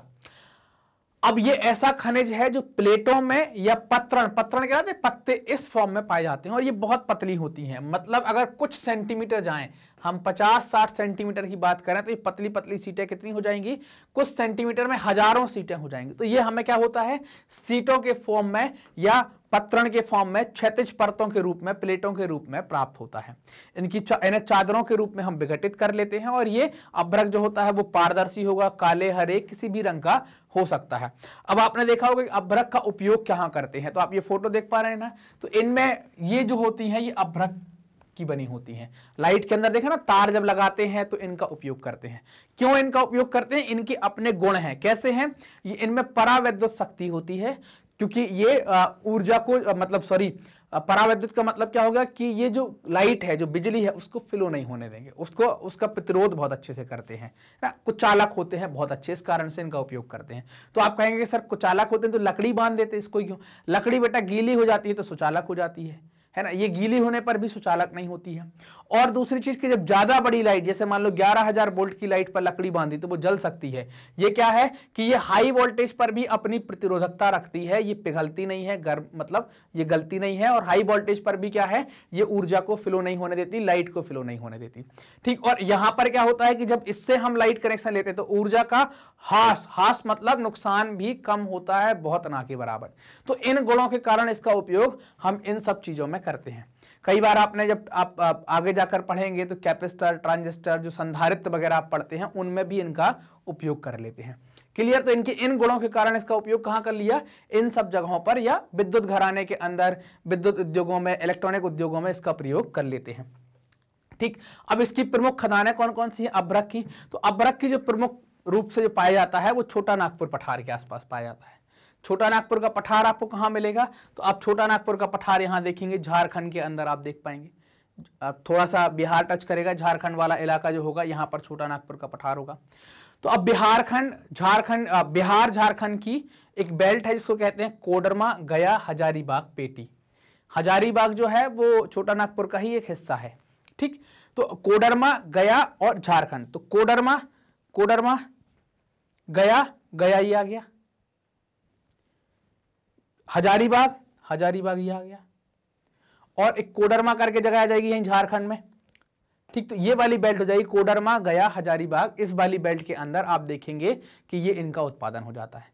राजस्थान में अजमेर के आसपास वाला इलाका, ये अजमेर है, इसके आसपास वाला इलाका। और आंध्र प्रदेश में क्या देखेंगे, नेल्लोर वाली जो जगह है, नेल्लोर पेटी है ना, कौन सी, राजस्थान का आपका आंध्र प्रदेश कहां गया, ये आंध्र प्रदेश। तो इसमें क्या हो गया, ये नेल्लोर वाला इलाका, यहां पर आप देख पाएंगे। तो ये क्या हो गए, आपके अभ्रक की प्रमुख खदानें हो गई, जहां से हम अभ्रक को निकालते हैं या अभ्रक का उत्पादन करते हैं, अभ्रक को खोद कर निकाल कर लाते हैं, अलग अलग फैक्ट्री में भेजते हैं। क्लियर है बात, समझ गए ना कहां से निकालते हैं? चलिए अब अगला आता है, हमने धात्विक खनिज देख लिए, अधात्विक खनिज देख लिए, अगला खनिज देख रहे हैं जिसको कहते हैं चट्टानी खनिज।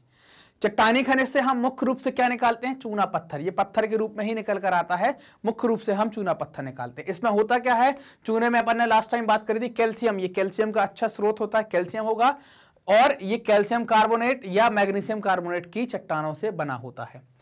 ये किस प्रकार की चट्टानों में पाया जाता है, तो ये भी याद रखना है कि अवसादी चट्टानों में पाया जाता है। अवसादी, जिनको आप ऐसी चट्टानें जिनमें परत अपन ने देखी थी, उन चट्टानों के अंदर ये आपको चूना पर्याप्त मात्रा। अब चूने का उपयोग पिछले जमानों में घरों में ईंट जोड़ने का उपयोग करते थे, तो इस कारण से इसका आज भी उपयोग होता है किसमें, सीमेंट उद्योग के अंदर। ये प्रमुख घटक है, मतलब सीमेंट उद्योग का जी आधार है, बिना इसके सीमेंट उद्योग नहीं चल पाएगा, ये इसका आधार देखने को आ रहा है। तो ये चूना का उत्पादन आप देख ले कि यहाँ राजस्थान आप देखेंगे, फिर मध्य प्रदेश, ये राजस्थान वाला इलाका, ये मध्य प्रदेश वाला इलाका, ये आंध्र प्रदेश, छत्तीसगढ़, कर्नाटक, इन सब इलाकों में ये प्रतिशत दिए गए हैं। तो सबसे ज्यादा चूना का उत्पादन कहां हो रहा है, राजस्थान के अंदर हो रहा है, 21% तक चूना का उत्पादन कर रहा है राजस्थान। ठीक, अब बात आती है कि भाई खनन जब आप करते हैं, चूंकि हमने ये सभी प्रकार के खनिजों पर बात कर ली, धात्विक, अधात्विक, है ना, और चट्टानी खनिजों पर बात कर ली कि क्या है, तो अब जो बात आती है कि भाई जो खनन के जो जोखिम है, मतलब जब आप कोई चीज को खोदते हैं, खदान में जाते हैं, तो उस टाइम पर क्या क्या खतरे होते हैं। दो प्रकार से खतरे आप देखेंगे। एक तो खतरा हो गया इंसान को, मतलब जो मजदूर को है, मजदूर इंसान है कि नहीं है, तो इंसान को, और दूसरा खतरा हो गया पर्यावरण को। दो प्रकार के आप खतरे देखेंगे, इंसान को और पर्यावरण को खतरा आप देखेंगे। कैसा इंसान को खतरा कैसा है कि जैसे ही आप उस खदान में उतरेंगे तो आपको डस्ट आती है, डस्ट अंदर जाएगी तो आपके फेफड़े खराब हो सकते हैं, धूल अंदर जाएगी तो फेफड़े खराब हो सकते हैं, धुआं अंदर जाएगा तब भी आपको श्वास जैसी कोई बीमारी हो सकती है। तो आपका क्या होगा, मजदूरों का स्वास्थ्य खराब होना स्टार्ट हो जाएगा। किससे, धूल और धुआं के चक्कर में। तो मजदूरों की स्वास्थ्य खराब होगा, बीमार होंगे, फिर वो काम नहीं कर पाएंगे। तो इनसे क्या होगा, मजदूरों का नुकसान हो रहा है। या खदान के अंदर कोई घटना घट गई, ऊपर की छत गिर गई, पत्थर आकर गिर गया, सिर में लग गया, मर गए, खुदाई कर रहे थे, पानी आ गया तब भी मर गए, तो उनकी जान जा सकती है। तो ये तो हो गई डायरेक्ट बात जो हमें तुरंत दिखती है। इनडायरेक्ट बात क्या है कि जब आप खुदाई करते हैं कोयले में, कोयले खदानों में आग लग जाती है, आप अनैतिक तरीके से खुदाई करते हैं तो पर्यावरण को बड़ा नुकसान होता है। आप ऐसे मिनरल्स का कचरा नदियों में डाल देते हैं तो हमारा जल प्रदूषण बढ़ जाता है। आप मिट्टी के अंदर डाल देते हैं तो मृदा प्रदूषण बढ़ जाता है। तो ये प्रदूषण को बढ़ा देती है और प्रदूषण इनडायरेक्टली बहुत नुकसान करता है। जैसे देख रहे होंगे आप कि प्रदूषण के कारण बहुत गर्मी बढ़ गई है, कई प्रकार का प्रदूषण हो गया है कि सांस लेना भी मुश्किल हो गया है कई सारी जगहों पर लोगों को। तो ये खनन में खतरे कैसे हैं? एक तो सीधे तौर पर हम आपको, अगर आप वहां पर काम कर रहे हैं, दूसरा इनडायरेक्टली तरीके से पूरी दुनिया को कैसा नुकसान है कि वो प्रदूषण करेगा, पर्यावरण को प्रदूषित कर देगा। तो ये खनन के जोखिम। अब आप जब जाएंगे तो इस तरीके के मास्क लगाओ, छतें ऐसी तैयार करो कि ऐसा नहीं कोयला आ जाए आपके सिर पर, ये टोपी आप बरहमेश पहन कर रखोगे, सिर पर कुछ लगे तो बच जाए। तो अब ये छत गिर ही जाएगी तो टोपी क्या करेगी? आप दब के मर सकते हैं वहां पर। तो ये क्या है? ये आपकी जान माल का खतरा है, आपके स्वास्थ्य का खतरा है, यहां से प्रदूषण का खतरा हमको देखने को आता है। तो खनन में इस प्रकार के जोखिम हम देख पाते हैं। यहां तक की बात क्लियर है ना? चलो अब आगे देखते हैं कि भाई इन खनिजों का हम संरक्षण कैसे करेंगे। आप देखें कि खनिज जो है इनकी हमारी जो खनिज पर निर्भरता है बहुत बढ़ गई है, क्योंकि उद्योगों के अंदर भी डालते हैं, कृषि के अंदर भी डालते हैं। तो इनसे हम या इन खनिजों का या इन खनिजों से बने हुए पदार्थों का इतना उपयोग करते हैं कि हम इतने डिपेंडेंट है कि बिना इनके कुछ कर नहीं पा रहे। बहुत ज्यादा निर्भरता बढ़ गई है। तो अब क्या है? अब ये आप देख रहे हैं कि भूप्रपट्टी पर ये मात्र कितना है? 1% है। अब इतनी निर्भरता बन गई है और इनकी बनने की जो प्रक्रिया है वो बहुत स्लो है, धीमी है, लाखों साल लगते हैं। लेकिन जो उपभोग की प्रक्रिया है वो बहुत तेज है, मतलब बनता है 1 लाख साल में, उपयोग हो जाता है 100 साल के अंदर। तो अब इससे क्या होगा? खनिजों के निर्माण की प्रक्रिया बहुत स्लो है, तो इसमें क्या होगा? खनिज आने वाले भविष्य में खत्म हो सकते हैं। अगली पीढ़ी को, हमारे आपके बच्चों को खनिज हो सकता, कहानी सुनाएं कि बेटा लोहा हुआ करता था एक, खनिज समाप्त हो सकते हैं, क्योंकि बनने की प्रक्रिया स्लो है, लाखों साल लगते हैं। लेकिन उपयोग अपन क्या कर रहे हैं? बहुत तेजी से उपयोग करते चले जा रहे हैं। निर्माण प्रक्रिया बहुत धीमी है, उपयोग प्रक्रिया बहुत तेज है। निर्माण प्रक्रिया में उसका पुनर्भरण, मतलब जहां पर वो खोदा गया है, बहुत स्लो हो पाता है। इस कारण से इनको क्या कहते हैं कि सीमित मात्रा में उपलब्ध हैं और ये अनवीकरण लायक आपके खनिज हैं, मतलब इनका नवीकरण नहीं हो सकता, दोबारा से इनका हम उपयोग नहीं कर सकते। तो ये यहां पर हम इनका संरक्षण कैसे करना है? तो इनका संरक्षण हम ऐसे करेंगे कि भाई इनका उपयोग जो है बहुत सोच समझ कर करें, क्योंकि जो आपके जो खनिज के निक्षेप हैं वो कैसे? अल्पजीवी, लंबे समय तक नहीं है, लॉन्ग लाइफ नहीं है, शॉर्ट लाइफ है, अल्पजीवी है, कम समय के लिए जिंदा है ये। और ये मूल्यवान भी है। संपत्ति होती ना घर में, मूल्यवान होती, लुटा देते हैं क्या? खर्च कर दें क्या? नहीं करते ना, बचा बचा के रखते। तो ऐसे ही जैसे आप अपने धन को बचा बचा के रखते हैं, ऐसे ही आपको अपने खनिज को बचा बचा के उपयोग करना, सदुपयोग करना है। उपयोग नहीं, उपयोग के लिए एक शब्द यूज करेंगे, सदुपयोग। जहां जरूरत है वहां उपयोग करना है, फिजूल खर्ची इसकी नहीं करना है। अगर खत्म हो गया तो भारी संकट पैदा हो जाएगा। अब इसका संरक्षण कैसे किया जाए?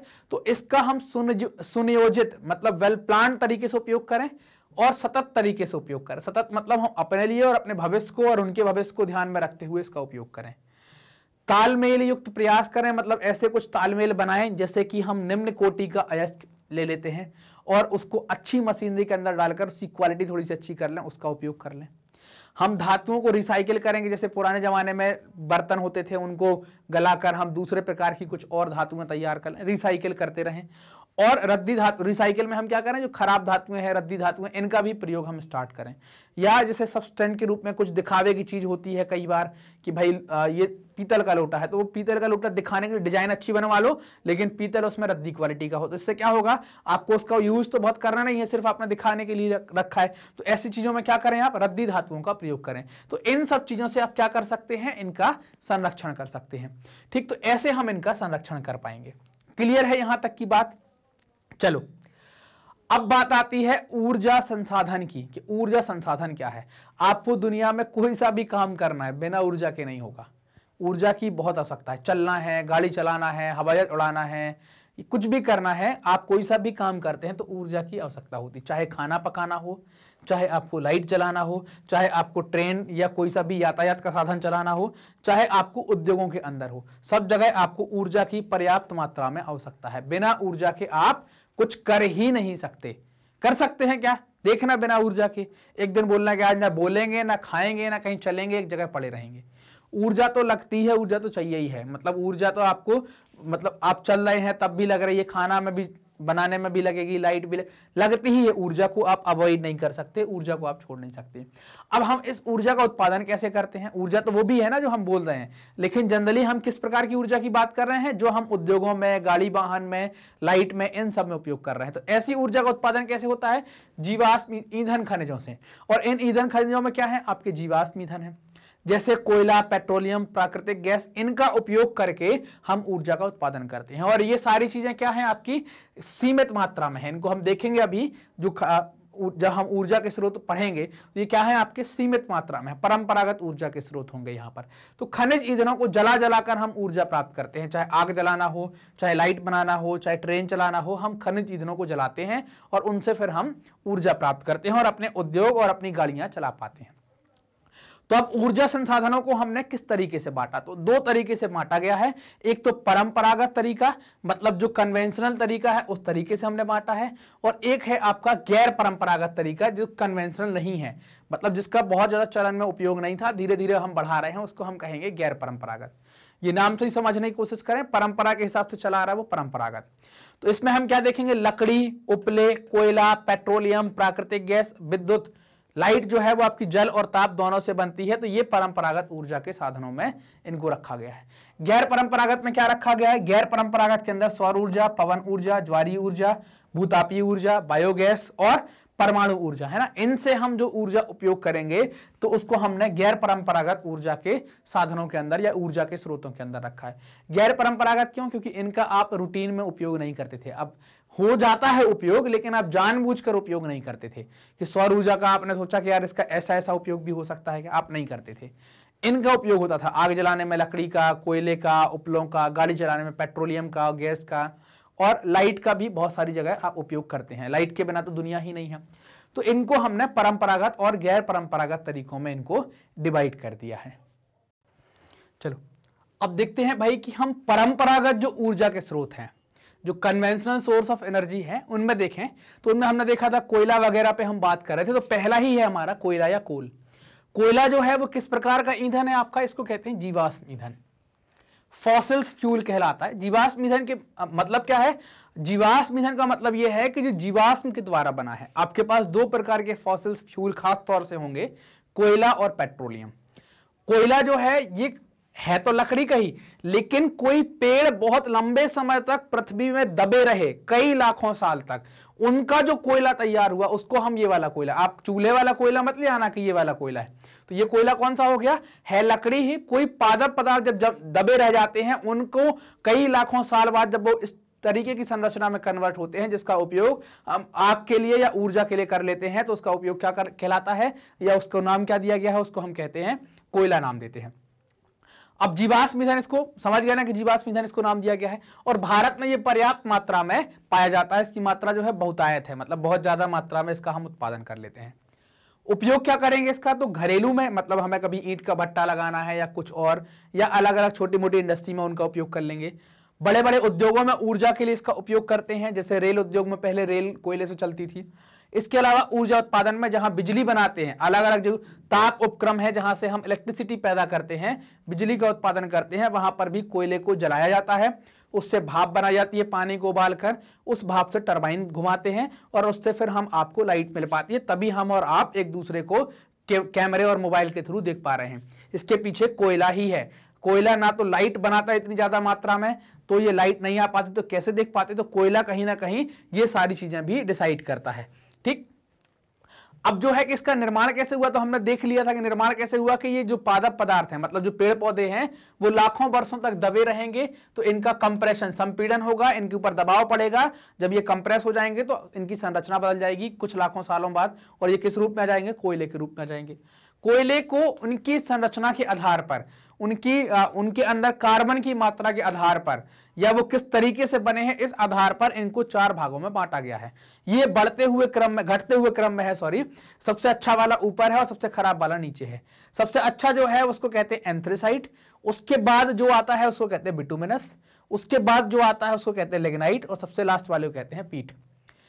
सबसे ऊपर वाला जो है इसमें कार्बन की मात्रा सबसे ज्यादा होती है, इसमें इससे कम होती है, मतलब 70 से 80%, इसमें 80% ज्यादा, इसमें 60 से 70%, और इसमें 40% तक कार्बन की मात्रा होती है। तो जिनमें सबसे अच्छे कार्बन की मात्रा होती है तो ये सर्वोत्तम हो गया और ये उच्च हो गया। तो इनका उपयोग, ये अच्छी ऊर्जा देंगे तो इनका उपयोग किसमें कर लेंगे, धातु उद्योग के अंदर इसका उपयोग कर लेंगे। बाकी का हम ऐसे ही थोड़ा बहुत उपयोग देखते रहेंगे कहां कहां कर लेंगे, इनका उपयोग ज्यादा हो जाता है ना, एंथ्रेसाइट और बिटुमिनस, क्योंकि हमारे यहां बिटुमिनस पर्याप्त मात्रा में पाया जाता है। ठीक, अब देखते हैं कि कोयला की जो क्षेत्र है, जहां जहां से कोयला का उत्पादन होगा, उनको हमने क्या किया है, दो भागों में बांट के रखा है। कैसे, एक इलाका जो कहलाया जिसको आप कहेंगे गोंडवाना, गोंडवाना एरिया। तो गोंडवाना जो एरिया है या गोंडवाना जो रॉक है, ये 200 लाख या उससे ज्यादा सालों के दौरान बनी है। इसमें जो कोयला बना है वो जो कोयला है वो बिटुमिनस टाइप का कोयला आप इसमें देखेंगे, है ना। और यहां पर जो टर्सरी है, यहां पर थोड़ा सा उससे क्वालिटी जो है वो कम है। तो टर्सरी क्या है, टर्सरी ज्यादा पुराना नहीं है, 55 लाख। अब बोलेंगे आप सर ज्यादा पुराना नहीं, इसकी तुलना में ज्यादा, हमारे लिए तो है, हम आप कितना जिएंगे 60-70 साल, तो हमारे लिए तो दोनों पुराने हैं, इसकी तुलना में ये कम पुराना है, 55 लाख साल पुराना है। तो गोंडवाना टाइप का जो कोयला है ये कहां कहां मिलेगा, दामोदर नदी घाटी क्षेत्र में, झरिया, बोकारो, ये झारखंड के अंदर आप देखेंगे। इनके अलावा कुछ अलग नदी घाटियां हैं जैसे गोदावरी, महानदी, सोन और वर्धा, इन क्षेत्रों में आप क्या होगा कि गोंडवाना टाइप, मतलब यहां पर आपको कोयला मिलेगा, बिटुमिनस टाइप का कोयला होगा। बाकी टर्सरी युग में कहां कहां पर कोयला मिलेगा, मेघालय, असम, अरुणाचल और नागालैंड, इन एरिया के अंदर ये टर्सरी युग है, तो यहां पर भी कोयला मिलेगा। अपेक्षाकृत कम क्वालिटी का होगा, यहां पर कोयला होगा लेकिन इसकी तुलना में यहां के कोयले में कार्बन की मात्रा कम होगी, क्वालिटी थोड़ी सी डाउन होगी या गड़बड़ होगी। अब इसी परंपरागत स्रोत के अंदर जो एक अगली चीज आती है जिसको हम कहते हैं पेट्रोलियम, ये भी क्या हो गया, क्योंकि अब कोयले जैसा ही है तो पेट्रोलियम भी क्या है, जीवाश्म है। और ये कोयले के बाद दूसरा सबसे महत्वपूर्ण आपका ईंधन है, दूसरा सबसे इंपॉर्टेंट ईंधन है। इसका उपयोग क्या करते हैं हम, फ्यूल के रूप में, ईंधन के रूप में, गाड़ी चलाने, ट्रक चलाने, इसमें तो करते ही हैं। स्नेहक कहलाता है, लुब्रिकेंट, ग्रीस टाइप का, चिकनाई, तो हम मशीनों के अंदर चिकनाहट ताकि घर्षण कम हो उसमें भी उपयोग करते हैं। और कई सारे उद्योगों में ये कच्चे माल के रूप में भी उपयोग होता है, जैसे कहीं ग्रीस बनना है, कहीं मोम का कुछ सामान बनना है वहां पर। और ये किस प्रकार की चट्टानों में पाया जाएगा पेट्रोलियम, तो पेट्रोलियम मिलेगा आपको टर्सरी युग की चट्टानों के अंदर। किसमें मिलेगा, टर्सरी युग की चट्टानों के अंदर आप इसको देखेंगे। और ये कैसा होगा, अपनति टाइप की होगी, मतलब इस तरीके का शेप जो होता है उसमें, या भ्रंश ट्रैप में आपको देखने को मिलेगा, है ना। टर्सरी युग में ऊपर की तरफ धक्का लगेगा तो वहां पर आपको ये देखने को मिलेगा। पेट्रोलियम सरंध्र और असरंध्र दोनों पर, सरंध्र मतलब जिनमें छेद होते हैं, असरंध्र मतलब जिनमें छेद नहीं होते, दोनों प्रकार की चट्टानों के बीच में अगर भ्रंश पड़ गया है तो वहां पर ये फंसा रहता है, वहां पर फंसा रहता है तो उसको फिर हम निकाल लेते हैं। कैसे निकालते हैं, ये निकालने का एक तरीका है, ये फोटो आप देखना, कहीं हमें पता चल गया कि पेट्रोलियम है, ये पेट्रोलियम का कुआं, मतलब जहां कुएं का मतलब क्या है, वहां से निकाल रहे हैं। तो इस पेट्रोलियम में आपको एक प्राकृतिक गैस भी मिलती है, वो हल्की होती है तो वो ऊपर मिलेगी, ये आप देख रहे हैं कि ये गैस मिल गई यहां पर हल्की।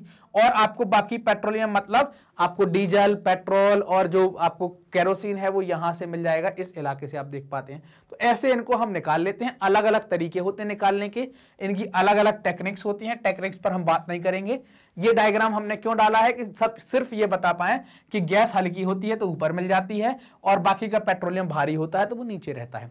तो ऐसे हम इनको निकाल लेते हैं, अलग अलग बोरिंग करके, अलग अलग पाइप लगाकर, तो हम इनको निकाल ले जाते हैं।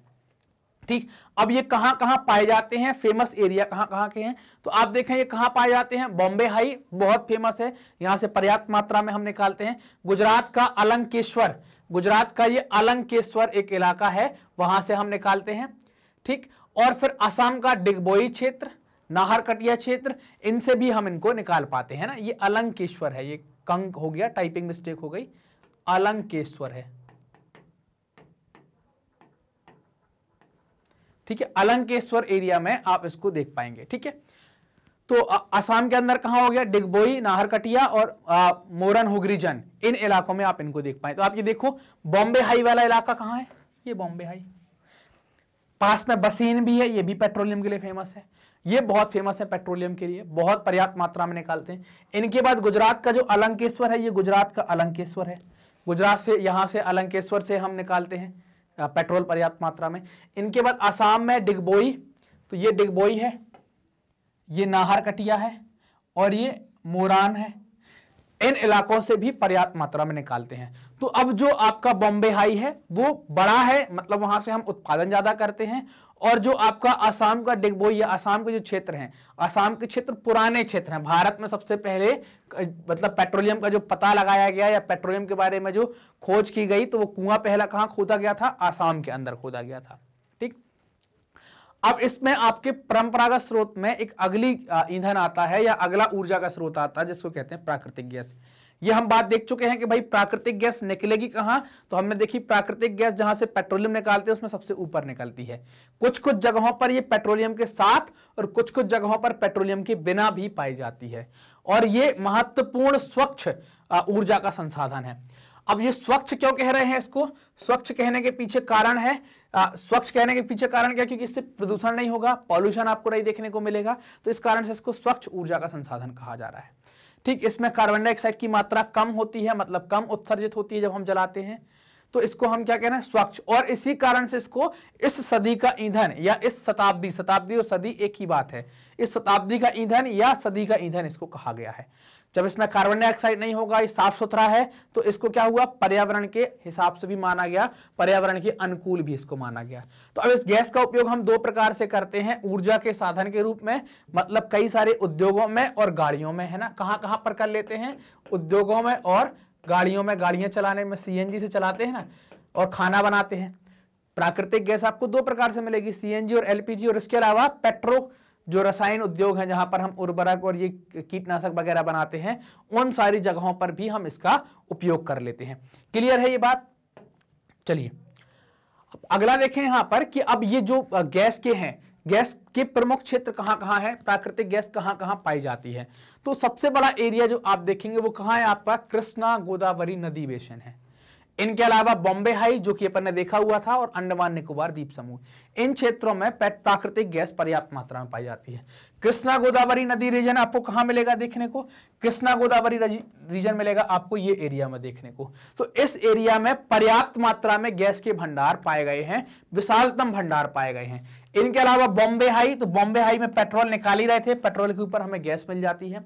फिर अंडमान निकोबार द्वीप समूह, तो ये वाला इलाका अंडमान निकोबार द्वीप समूह का है, तो यहां से हम यहां पर भी प्राकृतिक गैस के स्रोत पाए गए हैं कि भाई निकाले जा सकते हैं। अब बात आती है कि भाई यार ये गैस का आना और जाना, मतलब इसका ट्रांसपोर्टेशन, यातायात थोड़ा सा महंगा पड़ता है, तो इसके लिए क्या कर दिया हमने? एक गैस पाइपलाइन बिछा दी। वो गैस पाइपलाइन कहां से बिछाई? हजीरा, विजयपुर और जगदीशपुरा।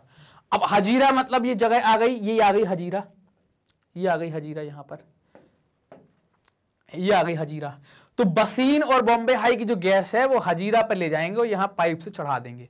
ये कहां कहां पर जाएगी? विजयपुर मध्य प्रदेश में, जगदीशपुर उत्तर प्रदेश में, और ये कुछ जगह और ऐड कर दी गई हैं। इन शहरों में अलग अलग कारखानों में इस गैस को ले जाया जाएगा। क्या हो रहा है कि यहाँ की बसीन और बॉम्बे हाई की गैस को हम कहां ले जा रहे हैं? उत्तर के प्रमुख क्षेत्रों में जहां पर हम कीटनाशक या खाद की जैसी कोई जगह है या उद्योगों में इसकी जरूरत है, उन उद्योगों में बड़ी मात्रा में ले जा रहे हैं। इससे क्या होगा? गैस पाइपलाइन बिछाने से एक बार खर्चा लगेगा, अब खर्चा कम होगा और आसानी से पहुंच जाएगा। जिसको जितना चाहिए है उसने फोन किया कि पेमेंट हमने कर दिया है, अब आप गैस चालू कर दो हमारे यहाँ की, तो गैस चालू कर दी, मीटर लग जाते होंगे। तो ऐसे ये पाइपलाइन के थ्रू क्या हो गई, या यहाँ पर सरकार ने अपनी अपनी यूनिट, विजयपुर में सरकार ने अपना डिपो बना दिया होगा, फिर यहाँ से वो सबको बांटती होगी। इस तरीके से क्या होगा? ट्रांसपोर्टेशन आसान हो गया। अब ये नहीं है कि ट्रक भेजो, फिर ट्रक पर टैंकर लदवाओ, टैंकर पे ये भर के आएगी, तो ये सारी व्यवस्थाएं नहीं रखी गई हैं। तो इस हजीरा, विजयपुर और जगदीशपुर को HVJ नाम से जानते हैं, और इस गैस पाइपलाइन की लंबाई जो है वो 1700 किलोमीटर के आसपास है। इतनी लंबी गैस पाइपलाइन डाल दी गई है। आपने देखा भी होगा कई सारे शहरों में अब गैस पाइपलाइन डाल रहे हैं, वहां पर सिलेंडर का चलन कम हो रहा है। आप सीधा अपना गैस पाइपलाइन का कनेक्शन ले लो, गैस जलाओ, मीटर लगा देंगे, उस मीटर के हिसाब से जैसा आपका बिजली का बिल आता है वैसा ही बिल आना स्टार्ट हो जाएगा, है ना। अब अगला आता है मतलब आपके परंपरागत स्रोत के अंदर ही विद्युत। विद्युत को हम दो तरीके से बनाते हैं। कैसे? एक तो जल के द्वारा बनाते हैं और दूसरा हम कोयले के द्वारा बनाते हैं। जिसको हम जल के द्वारा बनाते हैं उसको कहते हैं हाइड्रो टरबाइन चलाकर, और जब कोयले के द्वारा बनाते हैं तो इसमें गैस के मतलब इससे जो भी पेट्रोलियम या प्राकृतिक गैस को जलाकर जो हम भाप बनाते हैं उस भाप से टरबाइन को घुमाते हैं, और जब टरबाइन घूमती है तो उससे फिर हमें बिजली पैदा हो जाती है। ठीक, तो अब जब हाइड्रो है, तो इनके लिए क्या करना पड़ेगा, पानी रोकना पड़ेगा, फिर हम पानी गिराएंगे तो फिर वो टरबाइन घूमेगी। तो इसके लिए क्या होंगी, आपको कई सारे नदी उद्देश्य मतलब बहुउद्देशीय परियोजनाएं नदियों पर चलानी पड़ेंगी, जैसे भाखड़ा नागल, दामोदर नदी घाटी, है ना, ऐसी आपको नदी घाटी परियोजनाएं चलानी पड़ेंगी, तब जाकर आप लाइट का उत्पादन कर पाएंगे। और जो विद्युत है ना, विद्युत के बिना तो कुछ सोचना भी मुश्किल है ना। आप ये मान लो कि हर चीज में लाइट की जरूरत है, बताने की जरूरत नहीं है। घर में रहना है, बाहर रहना है, गाड़ी में जाना है, कहीं भी लाइट की जरूरत है, बिना लाइट के कुछ भी नहीं हो पाता है ना। ये टरबाइन है, ऐसे इस पर पानी गिराते हैं तो ये टरबाइन घूमती है और फिर क्या हो जाता है, लाइट पैदा हो जाती है। और वो लाइट पैदा हो जाती है तो उससे फिर हम आप कैमरा, मोबाइल, गाड़ियां, मिक्सी, खाना, है ना, जो भी हीटर, पानी गर्म करना, ठंडियों में हीटर लगा के बैठे होंगे, ये सारी चीजें हम किससे जला पाते हैं, लाइट से। और लाइट का उत्पादन कैसे हो रहा है, या तो पानी के थ्रू गिराकर, या फिर कोयले जलाकर, या गैस जलाकर भाप तैयार करते हैं, उस भाप से टरबाइन घुमाकर। तो विद्युत कैसे हो रही है, दो प्रकार से तैयार हो रही है ना, एक तो हाइड्रो हो गई, एक थर्मल हो गई, एक तापीय विद्युत हो गई, एक जलीय विद्युत हो गई, जल से उत्पन्न करते हैं। क्लियर ये बात। तो विद्युत के बिना तो आप ये मानना कि सब कुछ असंभव है, आप ये कह ही नहीं सकते कि भाई इसके बिना हम कुछ कर ले जाएंगे। ठीक, ताप विद्युत जो है ये तो अपन बात कर ही चुके हैं क्या है। अब ये क्या है, दो प्रकार की विद्युत है अपन ने देखी थी, एक को ताप कहा था और एक को क्या कहा था, जल। तो जल विद्युत जो है उसका नवीनीकरण हो जाता है, पानी चूंकि गर्मियों में भाप बनकर ऊपर जाएगा, फिर बरसात में बरस जाएगा तो नदियों में फिर आ जाएगा। लेकिन ताप विद्युत में हम जिस कोयले का उपयोग करते हैं, है ना, थर्मल पावर के अंदर कोयला, पेट्रोलियम या प्राकृतिक गैस, है ना, इनका उपयोग करते हैं, तो ये क्या है, अनवीकरण का स्रोत है, इनका नवीकरण नहीं हो पाएगा, रिसाइकिल नहीं हो पाएंगे। तो इससे क्या होता है कि जीवाश्म ईंधनों पर ये बहुत ज्यादा भारित है, जीवाश्म ईंधनों का ज्यादा प्रयोग किया जा रहा है। तो कोशिश ये की जानी चाहिए कि आपको क्या करना है, आपको ऐसे साधन लगाने हैं जिनका हम रिसाइकिल कर पाते हैं। वो हम ऊर्जा संरक्षण के अंदर भी देखेंगे कैसे करेंगे। ये बात क्लियर कि ताप विद्युत में जो हम साधन यूज करते हैं वो अनवीकरण है, जबकि हम जल विद्युत बनाने में जिसका उपयोग करते हैं वो नवीकरण है। पानी हमारा पर्याप्त मात्रा में यहीं घूमता रहता है। क्लियर है ये बात। चलिए अब देखते हैं कि भाई जो गैर परंपरागत ऊर्जा के स्रोत हैं इनके अंदर क्या हम करें, कैसे हम करें। चूंकि अभी तक हमने जो बात देखी है वो परंपरागत की थी, अब जो बात आ गई है वो गैर परंपरागत की है। तो सर ये परंपरागत से जब लाइट पानी पर्याप्त मिल रहा है तो फिर गैर परंपरागत जबरदस्ती क्यों पढ़ा रहे हो, हमारी किताब में क्यों डाल दिया जबरदस्ती, दिमाग खराब होता है क्या, दिमाग खराब नहीं करना है, बिल्कुल समझ में आएंगी चीजें, क्यों डाल दिया गया है ये भी समझ में आएगा। परंपरागत में हमने बात की थी कि ये सीमित हैं, इनकी मात्रा निश्चित है, ये खत्म हो सकते हैं। गैर परंपरागत क्या है कि ये असीमित है, ये खत्म नहीं होंगे, और नवीकरण मतलब आज यूज कर लिया कल दोबारा यूज कर सकते हो आप, इनको दोबारा तैयार हो जाएंगे। इस कारण से आपको इसकी तरफ जाना होगा। चलिए देखते हैं क्या है कि जैसे ही आप दुनिया बढ़ रही है तो ऊर्जा के सभी प्रकारों का उपभोग भी बढ़ रहा है, खास तौर से जीवाश्म ईंधनों पर, इन पर निर्भरता आपकी बहुत ज्यादा है। और जीवाश्म ईंधन मतलब आप क्या, कोयला, पेट्रोलियम, और ये क्या है निश्चित मात्रा में है, अल्पजीवी है, खत्म हो सकते हैं, खत्म हो जाएंगे तो फिर क्या करेंगे। अब इसमें हमारे जो ईंधन है इसमें हम तेल और गैस, कोयला का भी उपयोग करते हैं, लेकिन तेल गैस हमारे ट्रांसपोर्टेशन में ज्यादा उपयोग होते हैं। तेल गैस कोयला अब ये क्या है, इनकी कीमत बढ़ती जा रही है और इनके जलने से या इनके उपयोग से पर्यावरण को भी नुकसान होता है।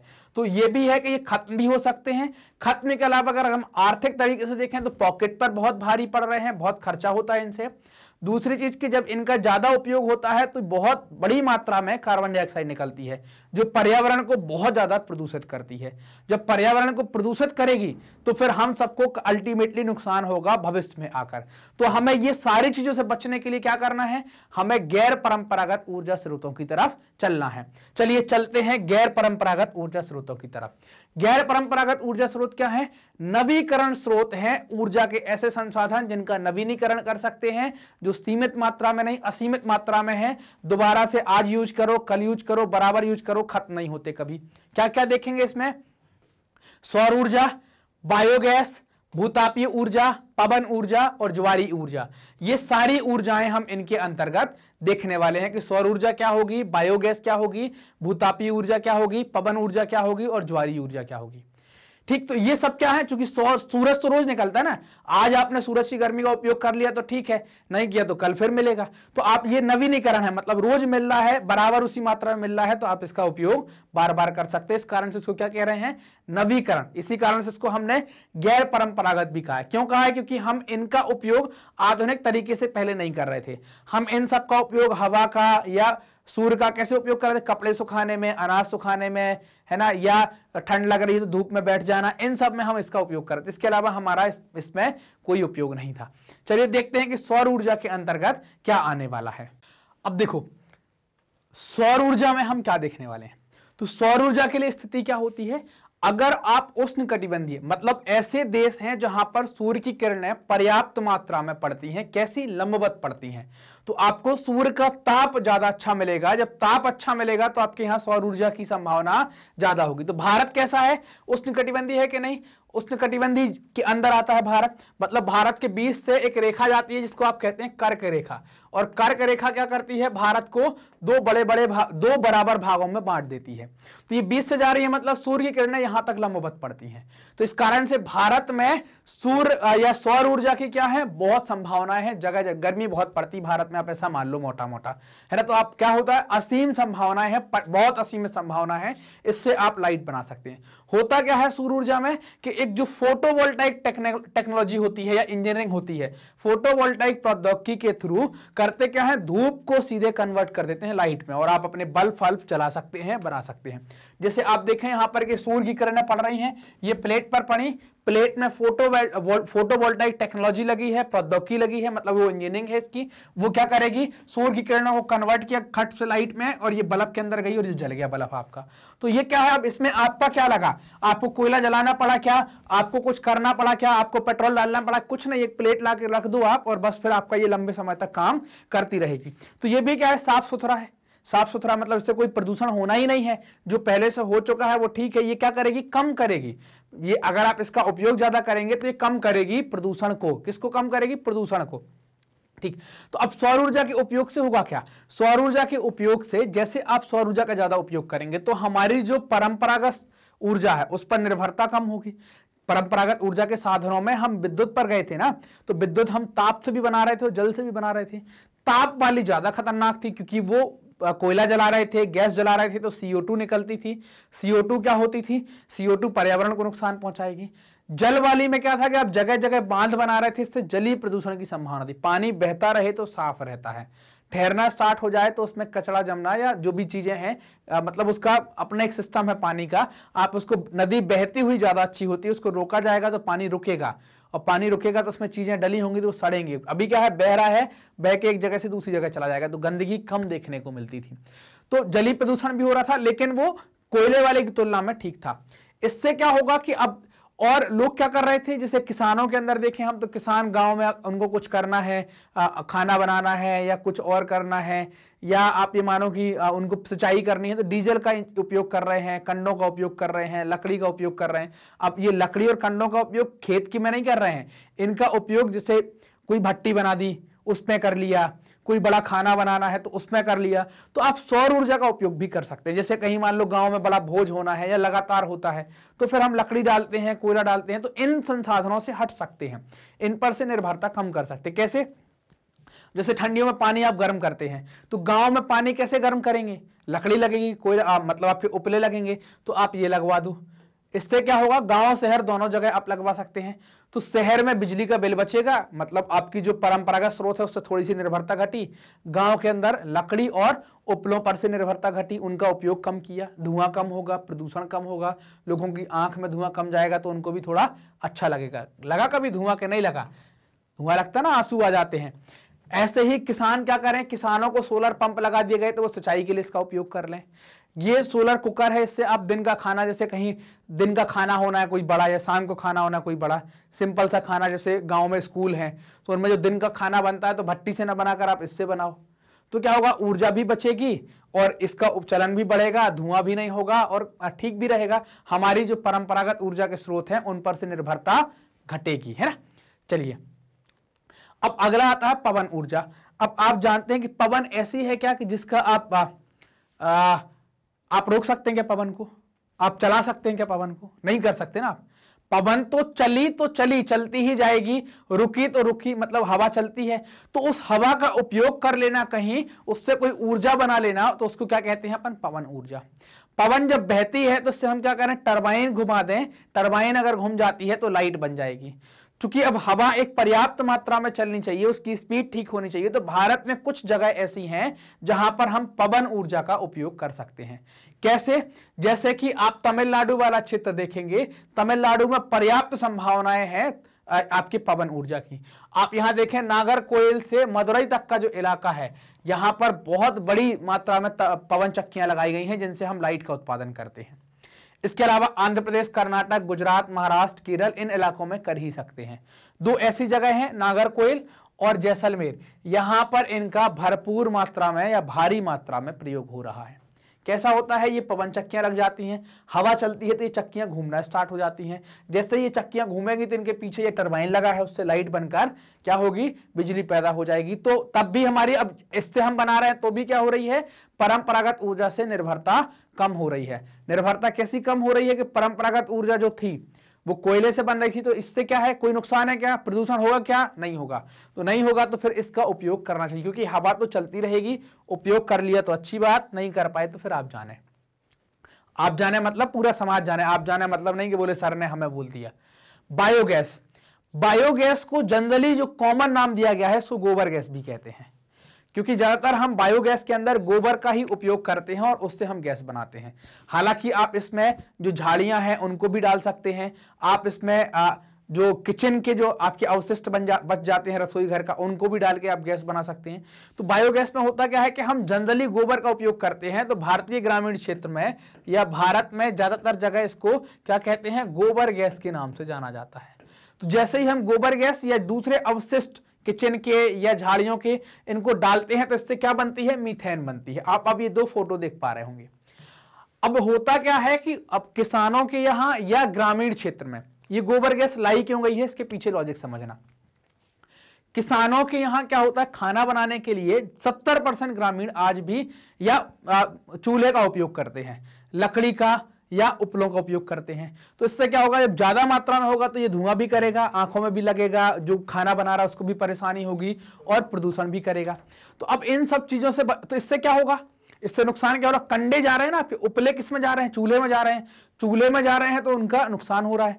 कैसा नुकसान हो रहा है? कंडे गोबर से बने हैं या उपले गोबर से बने हैं, इनका उपयोग कहां करना चाहिए? खेत में।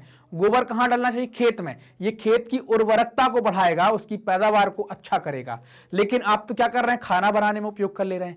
तो आपकी क्या होगी कि जैसे ही गोबर गैस बनेगी तो खाना, जैसे गोबर गैस बनी, पहले आप ये देख लो कैसे बनेगी। यहां पर ये जो जगह है, यहां पर गोबर घोल कर डाल देंगे, वो घोल कर गोबर इस टैंक में आ जाएगा, गोबर घोला घोला नीचे रह जाएगा, उससे जो मीथेन निकलेगी वो ऊपर की तरफ आ जाएगी और इस पाइप के थ्रू आप क्या होंगे? मीथेन को अलग अलग जगह ले जाएंगे। आप चूल्हा जला लो, मतलब चूल्हा मतलब गैस जल जाएगी, आप खाना बना लो, तो उससे क्या होगी? धुआं रहित गैस होगी, साफ सुथरा रहेगा, आपका धुआं नहीं होगा, घर गंदा नहीं होगा, प्रदूषण नहीं होगा। और जो गोबर नीचे रह गया है वो बाहर निकल आएगा, ऐसे स्लरी जिसको कहते हैं, जो गोबर ऐसा निकल आएगा। तो इसको क्या है? आप वैसे ही सुखा लो, मतलब इसमें भरा रहने दो, बाद में इसको आप ट्रैक्टर में भरवाओ, खेतों में डलवा दो, तो ये एक बहुत अच्छा खाद भी हो जाएगा। तो आपके दोनों काम हो गए कि लकड़ी से निर्भरता कम हो गई, घर गंदा नहीं हो रहा, धुआं ज्यादा नहीं हो रहा, और हमें अपनी खेती किसानी के लिए गोबर भी पर्याप्त मात्रा में मिल जा रहा है, जिससे हम अपनी उत्पादकता या अपनी उर्वरकता, अपनी पैदावार बढ़ा सकें। समझ में आई ना बात? तो ये हम ज्यादातर गोबर का उपयोग कर रहे हैं, इस कारण से इसको क्या कहते हैं? गोबर गैस कहते हैं। अब अगला आता है कि भाई महासागरीय ऊर्जा या ज्वारीय ऊर्जा, महासागरों में ही होती है ज्वारीय ऊर्जा, इसका किस प्रकार से उपयोग करेंगे? तो यह भी आपका एक गैर परंपरागत ऊर्जा का उपयोग था। पहले तक इसका उपयोग किस में करते थे? पहले तक इसका उपयोग वो जहाजों में जो छत्ते लगा लेते हैं कपड़े के, उनमें करते थे, या फिर कभी आप तीर्थ पर जाएंगे तो ऐसे ऐसे करना पड़ता, खड़े होगा और ऐसे हाथ जोड़ लिए कि भगवान जो गलती हो गई वो माफ कर दो। तो वो टाइम का कैलकुलेशन रहता है कि इतने टाइम पर पानी आएगा, तो आप ऐसे खड़े हैं तो भगवान को माफ करना होगा, तो आपको धक्का लगेगा, आप पीछे गिर जाएंगे, बोले भगवान ने माफ कर दिया। तो क्या होता है? वो टाइम का कैलकुलेशन है, समय मतलब उसका समय ऐसा अंदाजा रहता है कि इस बीच में ये पानी सामने से आएगा। जब समुद्र की लहर उठती है, 2 मीटर का पानी उठकर 3 मीटर का पानी उठकर आप हाथ जोड़े खड़े हो, भगवान, पानी गला, आप बाहर फेंक गए, बोले भगवान ने माफ कर दिया, हमारे तो पुण्य तर गए, मतलब हमारा तो जीवन सफल हो गया। एक बार तब खड़े हो ना, थोड़ी और आगे जाके जब पानी उसमें घल कर वापस जाएगा तो आप अंदर चले जाओगे तो भगवान बुला लेंगे क्या आपको? तो इसका उपयोग करते हैं हम। तो ये क्या कह रहा था? अलग अलग जगह पर आप देखेंगे बीच वाले इलाके पे लोग इसका बड़ा आनंद लेते हैं, लहरों का। अंदर भी जाते हैं बाहर, जहां गहरा नहीं होता वहां, जहां गहरा होगा ना तो वहां खतरा है आपको। अगर तैरते नहीं आता है तो, तैरते आता है तो कोई दिक्कत नहीं है, आप बच जाएंगे। तो इनका उपयोग हमको करना था, तो इनसे हमने क्या कर दी, लाइट बढ़ाना, विद्युत के उत्पादन में उपयोग करना स्टार्ट कर दे। कैसे करते हैं, एक सक्रिय खाड़ी के अंदर हम एक बैरियर बनाएंगे, एक बांध बनाएंगे और वहां से टरबाइन घुमाएंगे। अभी देखेंगे कैसे। ये जगह कहां पर फेमस है, तो खंबात की खाड़ी, कच्छ की खाड़ी, जहां पर जो भी भारत का खाड़ी वाला एरिया है वहां पर आप यहां पर लाइट बना सकते हैं। जैसे पश्चिमी घाट में, गुजरात में, पश्चिम बंगाल में जो आपका सुंदरबन क्षेत्र है ना, तो उन इलाकों में आप लाइट बना सकते हैं इस ज्वारीय ऊर्जा का उपयोग करके। कैसे, तो आप ये देखें दो फोटो। ये पानी ऐसे आता है, ये तो पता होगा, ये पानी एक बार में ऐसे आएगा तो बहुत दूर तक जाता है, फिर पानी उतर जाता है, धीरे धीरे वापस चला जाता है, समय लगता है। ऐसा नहीं कि एक बार में गया झटके से, धीरे से आता है और धीरे से जाता है। तो हमने क्या किया कि भाई कोई ऐसे इलाके में एक बांध बना दिया, ऐसा बांध बना दिया। जब पानी आएगा तो इस छेद से होकर जाएगा और इस तरफ भर जाएगा। ये दीवार बना दी तो यहां भर जाएगा। जब पानी उतरेगा तो यहां चूंकि मुंह छोटा कर दिया तो यहां क्या है, पानी थोड़ी देर तक रुक जाएगा, तो फिर निकलेगा भी कहां से, यहां से निकलेगा। पानी के आने जाने के रास्ते में हमने टरबाइन सेट कर दी। टरबाइन कैसे सेट कर, जब पानी आ रहा है तो इन पंखियों में लगेगा, टरबाइन घूमेगी, लाइट बन जाएगी, फिर ये भर गया। फिर पानी जा रहा है, समुद्र की लहर वापस जाएगी, पानी जा रहा है तो फिर टरबाइन घूम जाएगी, पंखे लगेगा, उसमें पानी लगेगा, फिर घूम जाएगी, फिर लाइट बन जाएगी। तो इस तरीके से हम यहां पर लाइट का उत्पादन कर लेते हैं, बिजली का उत्पादन कर लेते हैं। तो ऐसे हम ज्वारीय ऊर्जा का या टाइडल एनर्जी का इस तरीके से उपयोग कर पाते हैं। बाकी तो उपयोग आप कुछ कर नहीं पा रहे थे, सिर्फ एंजॉयमेंट में उपयोग कर रहे थे, कोई ऊर्जा के उत्पादन में नहीं। तो इससे क्या नुकसान है आप बताओ, कौन सा पर्यावरण प्रदूषण होगा, ये तो आ ही रही है, आप उपयोग नहीं कर पाएंगे तो नुकसान हो जाएगा, है ना। अगला है जिसको कहते हैं भूतापीय ऊर्जा, जियोथर्मल। जियोथर्मल मतलब पृथ्वी के अंदर की जो ऊर्जा है उसका उपयोग करना। जैसे जैसे आप पृथ्वी में गहराई बढ़ाते हैं वैसे वैसे ताप बढ़ता चला जाता है, इसी कारण से इसको भूतापीय ऊर्जा कहते हैं ना। प्रगामी ढंग से मतलब इसका जो रेट है वो एकदम बढ़ता चला जाता है, अंदर की तरफ जैसे जाते हैं वैसे ही बढ़ता चला जाता है ना। अंदर प्रगामी मतलब आगे की तरफ बढ़ेंगे, और तापीय प्रवणता, प्रवणता का मतलब है यहां पर रेट से, दर से, है ना। तो क्या होगा, जैसे जैसे आपकी अंदर जाएंगे भूतापीय प्रवणता अधिक होती जाएगी। कहां ज्यादा देखने को मिलेगी, उथली गहराइयों के अंदर। पानी गर्म होता है तो क्या होता है, कई बार आपने देखा होगा नीचे से एकदम भाप जैसी, जैसे कहीं ज्वालामुखी के आसपास वाला एरिया आप देखेंगे तो क्या है, पानी क्या होगा, एकदम से भाप सा निकलेगा, और भाप सा निकलेगा तो उस भाप का हमने देखा था कि बिजली बनाने में हम भाप का उपयोग कर रहे हैं, तो हमने कहा यार ये भाप आ रही है, इसका ही उपयोग कर लेते हैं। तो जो गर्म चीज निकल रही है तो पानी की जो भाप आ रही है उसका उपयोग कर ले, इस तरीके से भाप निकलती है, आप देख रहे हो। तो इसका उपयोग हम किस में कर रहे हैं, बिजली के उत्पादन में। इस भाप को ले जाएं और टरबाइन घुमा दें, या इस भाप से हम पानी को और गर्म कर लें और नई भाप तैयार कर लें, नई भाप तैयार कर लें और टरबाइन घुमा दें, तो उससे भी लाइट बन जाएगी। तो इसका उपयोग भी हम किसमें कर लेंगे, हम इसका उपयोग भी किसमें कर लेंगे, विद्युत के उत्पादन में कर लेंगे। तो इसमें भी आपका कुछ नुकसान है क्या, कोई पर्यावरण का प्रदूषण हो रहा है क्या, क्या आप रोक सकते हो क्या भूतापीय ऊर्जा को, या आप बना सकते हो क्या भूतापीय ऊर्जा को, आप कुछ नहीं कर सकते। ये तो है प्रकृति में, तो इसका उपयोग करो, उपयोग करके बिजली का उत्पादन करो आप। तो क्या होगा, गैर परंपरागत स्रोत बढ़ेंगे, परंपरागत स्रोतों पर निर्भरता कम होगी, प्रदूषण कम होगा, और परंपरागत स्रोत लंबे समय तक बचे रहेंगे। ऐसा ही एक ऊर्जा का स्रोत है जिसको कहते हैं परमाणु या आणविक ऊर्जा। ये क्या होता है कि परमाणु या जो अणु है उनकी इनसे ऊर्जा कैसे निकलती है, इनकी अणुओं की संरचना जब हम बदलते हैं तो फिर ऊर्जा निकलती है। जैसे आपने कॉन्सेप्ट पढ़ा होगा नाभिकीय विखंडन का, विखंडन से पर्याप्त मात्रा में ऊर्जा निकलती है। तो हम इस परमाणु या आणविक ऊर्जा में ऐसे ही क्रियाएं करवाते हैं, विखंडन या संलयन जैसी। साधारणतः हम क्या करवाते हैं, विखंडन करवाते हैं। तो विखंडन से जो ऊर्जा बनती है उसका उपयोग किस में करते हैं, विद्युत के उत्पादन में कर लेते हैं, लाइट बना लेते हैं, और लाइट बन जाती है तो हमें फिर लाइट पर्याप्त मात्रा में मिल जाती है। तो इसका भी हम उपयोग कर सकते हैं विद्युत के उत्पादन में। तो अब इसमें हम किस प्रकार के खनिजों का उपयोग करते हैं, तो हम यूरेनियम का उपयोग करते हैं और थोरियम का उपयोग करते हैं। ये कहां पाए जाते हैं, झारखंड में पाए जाते हैं, और राजस्थान की अरावली पर्वत श्रृंखला जो है उसमें पाए जाते हैं, उस एरिया में आपको ये मिलेंगे। इनके अलावा थोरियम केरल की जो मोनोजाइट रेत है इसमें भी आपको देखने को मिलेगा। केरल की मोनोजाइट में भी थोरियम की थोड़ी बहुत मात्रा पाई जाती है। तो इनका उपयोग हम किसमें कर लेते हैं, अपने जो परमाणु रिएक्टर हमने लगा के रखे हैं, परमाणु संयंत्र, उन संयंत्र में इनका उपयोग करते हैं ईंधन के तौर पर, और इनसे ऊर्जा उत्पन्न होती है। उस ऊर्जा से हम विद्युत का उत्पादन करते हैं और विद्युत हमारी बन जाती है। ठीक, तो इनका भी हम ऐसे उपयोग कर लेते हैं। ये आपके गैर परंपरागत ऊर्जा के स्रोत हमने देखे, सौर ऊर्जा से लेकर यहां तक, जिनका हम ट्रेडिशनली उपयोग नहीं कर रहे थे, परंपरागत तरीके से उपयोग नहीं कर रहे थे, लेकिन ये विद्यमान है। इनका उपयोग करेंगे तो हमारे वो वाले ईंधन बच जाएंगे, उनसे निर्भरता कम होगी और प्रदूषण वगैरह भी थोड़ा सा कम होगा। ठीक, अब बात आती है कि भाई ऊर्जा के संसाधनों का संरक्षण कैसे करना है। तो ऊर्जा, जैसे जैसे आर्थिक विकास हो रहा है ना, तो इस आर्थिक विकास में ऊर्जा एक बहुत बड़ी धुरी है। बिना ऊर्जा के आर्थिक विकास नहीं कर सकते। ट्रेनें चलाना है तो ऊर्जा, उद्योग चलाना है तो ऊर्जा आपको चाहिए। मतलब राष्ट्रीय जो अर्थव्यवस्था है उसके प्रत्येक स्तर पर ऊर्जा का उपयोग होता है, चाहे कृषि हो, चाहे उद्योग हो, परिवहन हो, वाणिज्य हो, घरेलू आवश्यकताएं हो, कुछ भी हो, हर एक जगह पर आपको ऊर्जा की आवश्यकता है। बिना ऊर्जा के आप काम नहीं कर पाएंगे। क्लियर। अब यहां क्या होता है कि भाई इनका संरक्षण कैसे करें।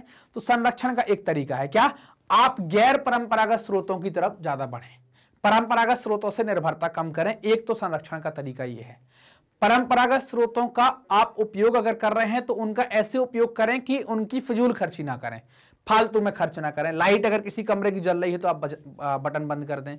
गाड़ी फालतू में चला के ना रखें, आप बंद कर लें अगर खड़े हैं बात कर रहे हैं तो इससे क्या होगा, डीजल पेट्रोल इन सबको आप बचा पाएंगे। तो आप अगर उसकी, ऐसा कहते हैं ना कि ऊर्जा की बचत ही ऊर्जा का उत्पादन है, ऐसा कहते हैं। अगर आपने ऊर्जा बचा ली, आप 1 घंटे तक गाड़ी चालू करके रखी है, कहीं जा तो रही नहीं है, क्यों चालू करके रखी है, बंद कर दो ना, आप बात कर लो आराम से। तो वो 1 घंटे की एनर्जी या 1 घंटे का फ्यूल बच जाएगा, वो आपको कहीं आने जाने में काम में आएगा। तो आप क्या करें कि परंपरागत ऊर्जा के स्रोतों से निर्भरता कम करें, आप गैर परंपरागत ऊर्जा के स्रोतों का पर्याप्त मात्रा में उपयोग करें। इनके नए नए तरीके से जो उपयोग हो रहे हैं उनका उपयोग करें। और परंपरागत ऊर्जा के स्रोतों का उपयोग कर रहे हैं तो आप ऊर्जा का बचत करें। कैसी बचत करें, फालतू में जो ऊर्जा यूज की जा रही है या फालतू में खर्च कर रहे हैं उसको ना करें। ठीक, और आप ऊर्जा के संरक्षण को बढ़ाएं, उसको प्रोन्नत करें, लोगों को समझाएं कि ऐसे बताते हैं। लाइट पर्याप्त हमारे पास सनलाइट आ रही है तो अपना बल्ब बंद कर दें, ऐसा आप करें यहां पर। इनके अलावा क्या करें कि भाई जो परंपरागत स्रोत हैं उनका सतत तरीके से विकास करें, मतलब अगली पीढ़ी को ध्यान में रखकर सतत पोषणीय विकास करें या सतत पोषणीय तरीके से उसका उपयोग करें, अगली पीढ़ी को ध्यान में रखकर उनका उपयोग करें। ये सब बातें अगर आप करते हैं तो आप ऊर्जा का संरक्षण कर सकते हैं। और हर व्यक्ति को ऊर्जा का संरक्षण करना ही चाहिए, क्योंकि आप जितना संरक्षण करेंगे उतना ही अगली पीढ़ी के लिए या आने वाले समय के लिए बचेगी। और हमें नवीनीकरण के ऊर्जा के स्रोतों का ज्यादा से ज्यादा उपयोग करना चाहिए और लोगों को इस चीजों के लिए समझाना चाहिए, या नवीनीकरण ऊर्जा के स्रोतों का उपयोग बढ़ाना चाहिए। ठीक, तो यहां तक की बात क्लियर है ना। तो ये आपका कंप्लीट हो जाता है, आपका पूरा चैप्टर का रिवीजन यहां पर कंप्लीट हो जाता है। अब आप देखेंगे कि मैग्नेट ब्रेन्स ने आपकी सुविधा के लिए एक वेबसाइट डेवलप की है, magnetbrains.com। उस पर अगर आप जाते हैं तो आपको सभी वीडियो सिस्टमेटिक फॉर्म में एक सुव्यवस्थित तरीके से मिल जाते हैं। आप हमारा ऐप भी डाउनलोड कर सकते हैं, प्ले स्टोर पर जाकर मैग्नेट ब्रेन्स के नाम से आप वो ऐप डाउनलोड करके वहां से भी आप वीडियो देख सकते हैं। ये सब कुछ आपकी व्यवस्था के लिए, आपकी सरलता के लिए किया जा रहा है, ताकि आप आसानी से वीडियो देख सकें और अपनी पढ़ाई को और उन्नत कर सकें और अच्छे से आप पढ़ सकें। ठीक, तो आप जैसे ही magnetbrain.com आप गूगल पर टाइप करेंगे तो ऐसा पेज खुल जाएगा और आपको जो भी मीडियम के अंदर जाना है, तो आपने हिंदी मीडियम सेलेक्ट किया और जैसे ही आप सेलेक्ट करते हैं तो आपको जिस भी क्लास के अंदर जाना है उस क्लास पर आप क्लिक करेंगे। फिर उस क्लास में आपको जो भी सब्जेक्ट पढ़ना है वो सब्जेक्ट पर क्लिक करेंगे, उस सब्जेक्ट की प्लेलिस्ट खुल जाएगी कि हर टॉपिक में कितने वीडियो हैं, आप वीडियो आसानी से देख पाएंगे यहां पर। ठीक, ऐसी प्लेलिस्ट खुल जाएगी और आप वीडियो आसानी से देख पाएंगे। अब आप जानते हैं कि मैग्नेट ब्रेन ने अपना एक चैनल बनाया है, मैग्नेट ब्रेन्स हिंदी। तो अब ये हिंदी माध्यम के विद्यार्थियों के लिए है, बिल्कुल निःशुल्क शिक्षा उपलब्ध करा रहा है। तो आप सभी लोग क्या करें कि ये मैग्नेट ब्रेन हिंदी, इसको बिल्कुल गौर से ध्यान कर लें, देख लें, और इसको ये लाल बटन दबाना है, सब्सक्राइब करना ना भूलें, घंटी का निशान जो आ रहा है इसको भी दबाना ना भूलें, इसको जरूर दबाएं और अपने दोस्तों के साथ इसको खूब शेयर करें और सभी को सब्सक्राइब करने के लिए कहें, क्योंकि यहां पर आपको क्वालिटी एजुकेशन, क्वालिटी टीचर्स के साथ मिल रहा है।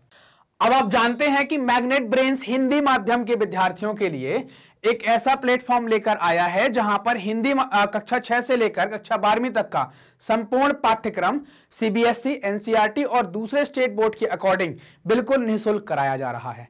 अब आपको करना क्या है? आपको करना यह है कि हमारा चैनल मैग्नेट ब्रेन्स हिंदी को सब्सक्राइब करना है, उसके सभी वीडियोस को लाइक करना है और अपने दोस्तों के साथ खूब शेयर करना है और कमेंट कर भी जरूर बताएं कि आपको सेशंस कैसे लग रहे हैं। Thank you.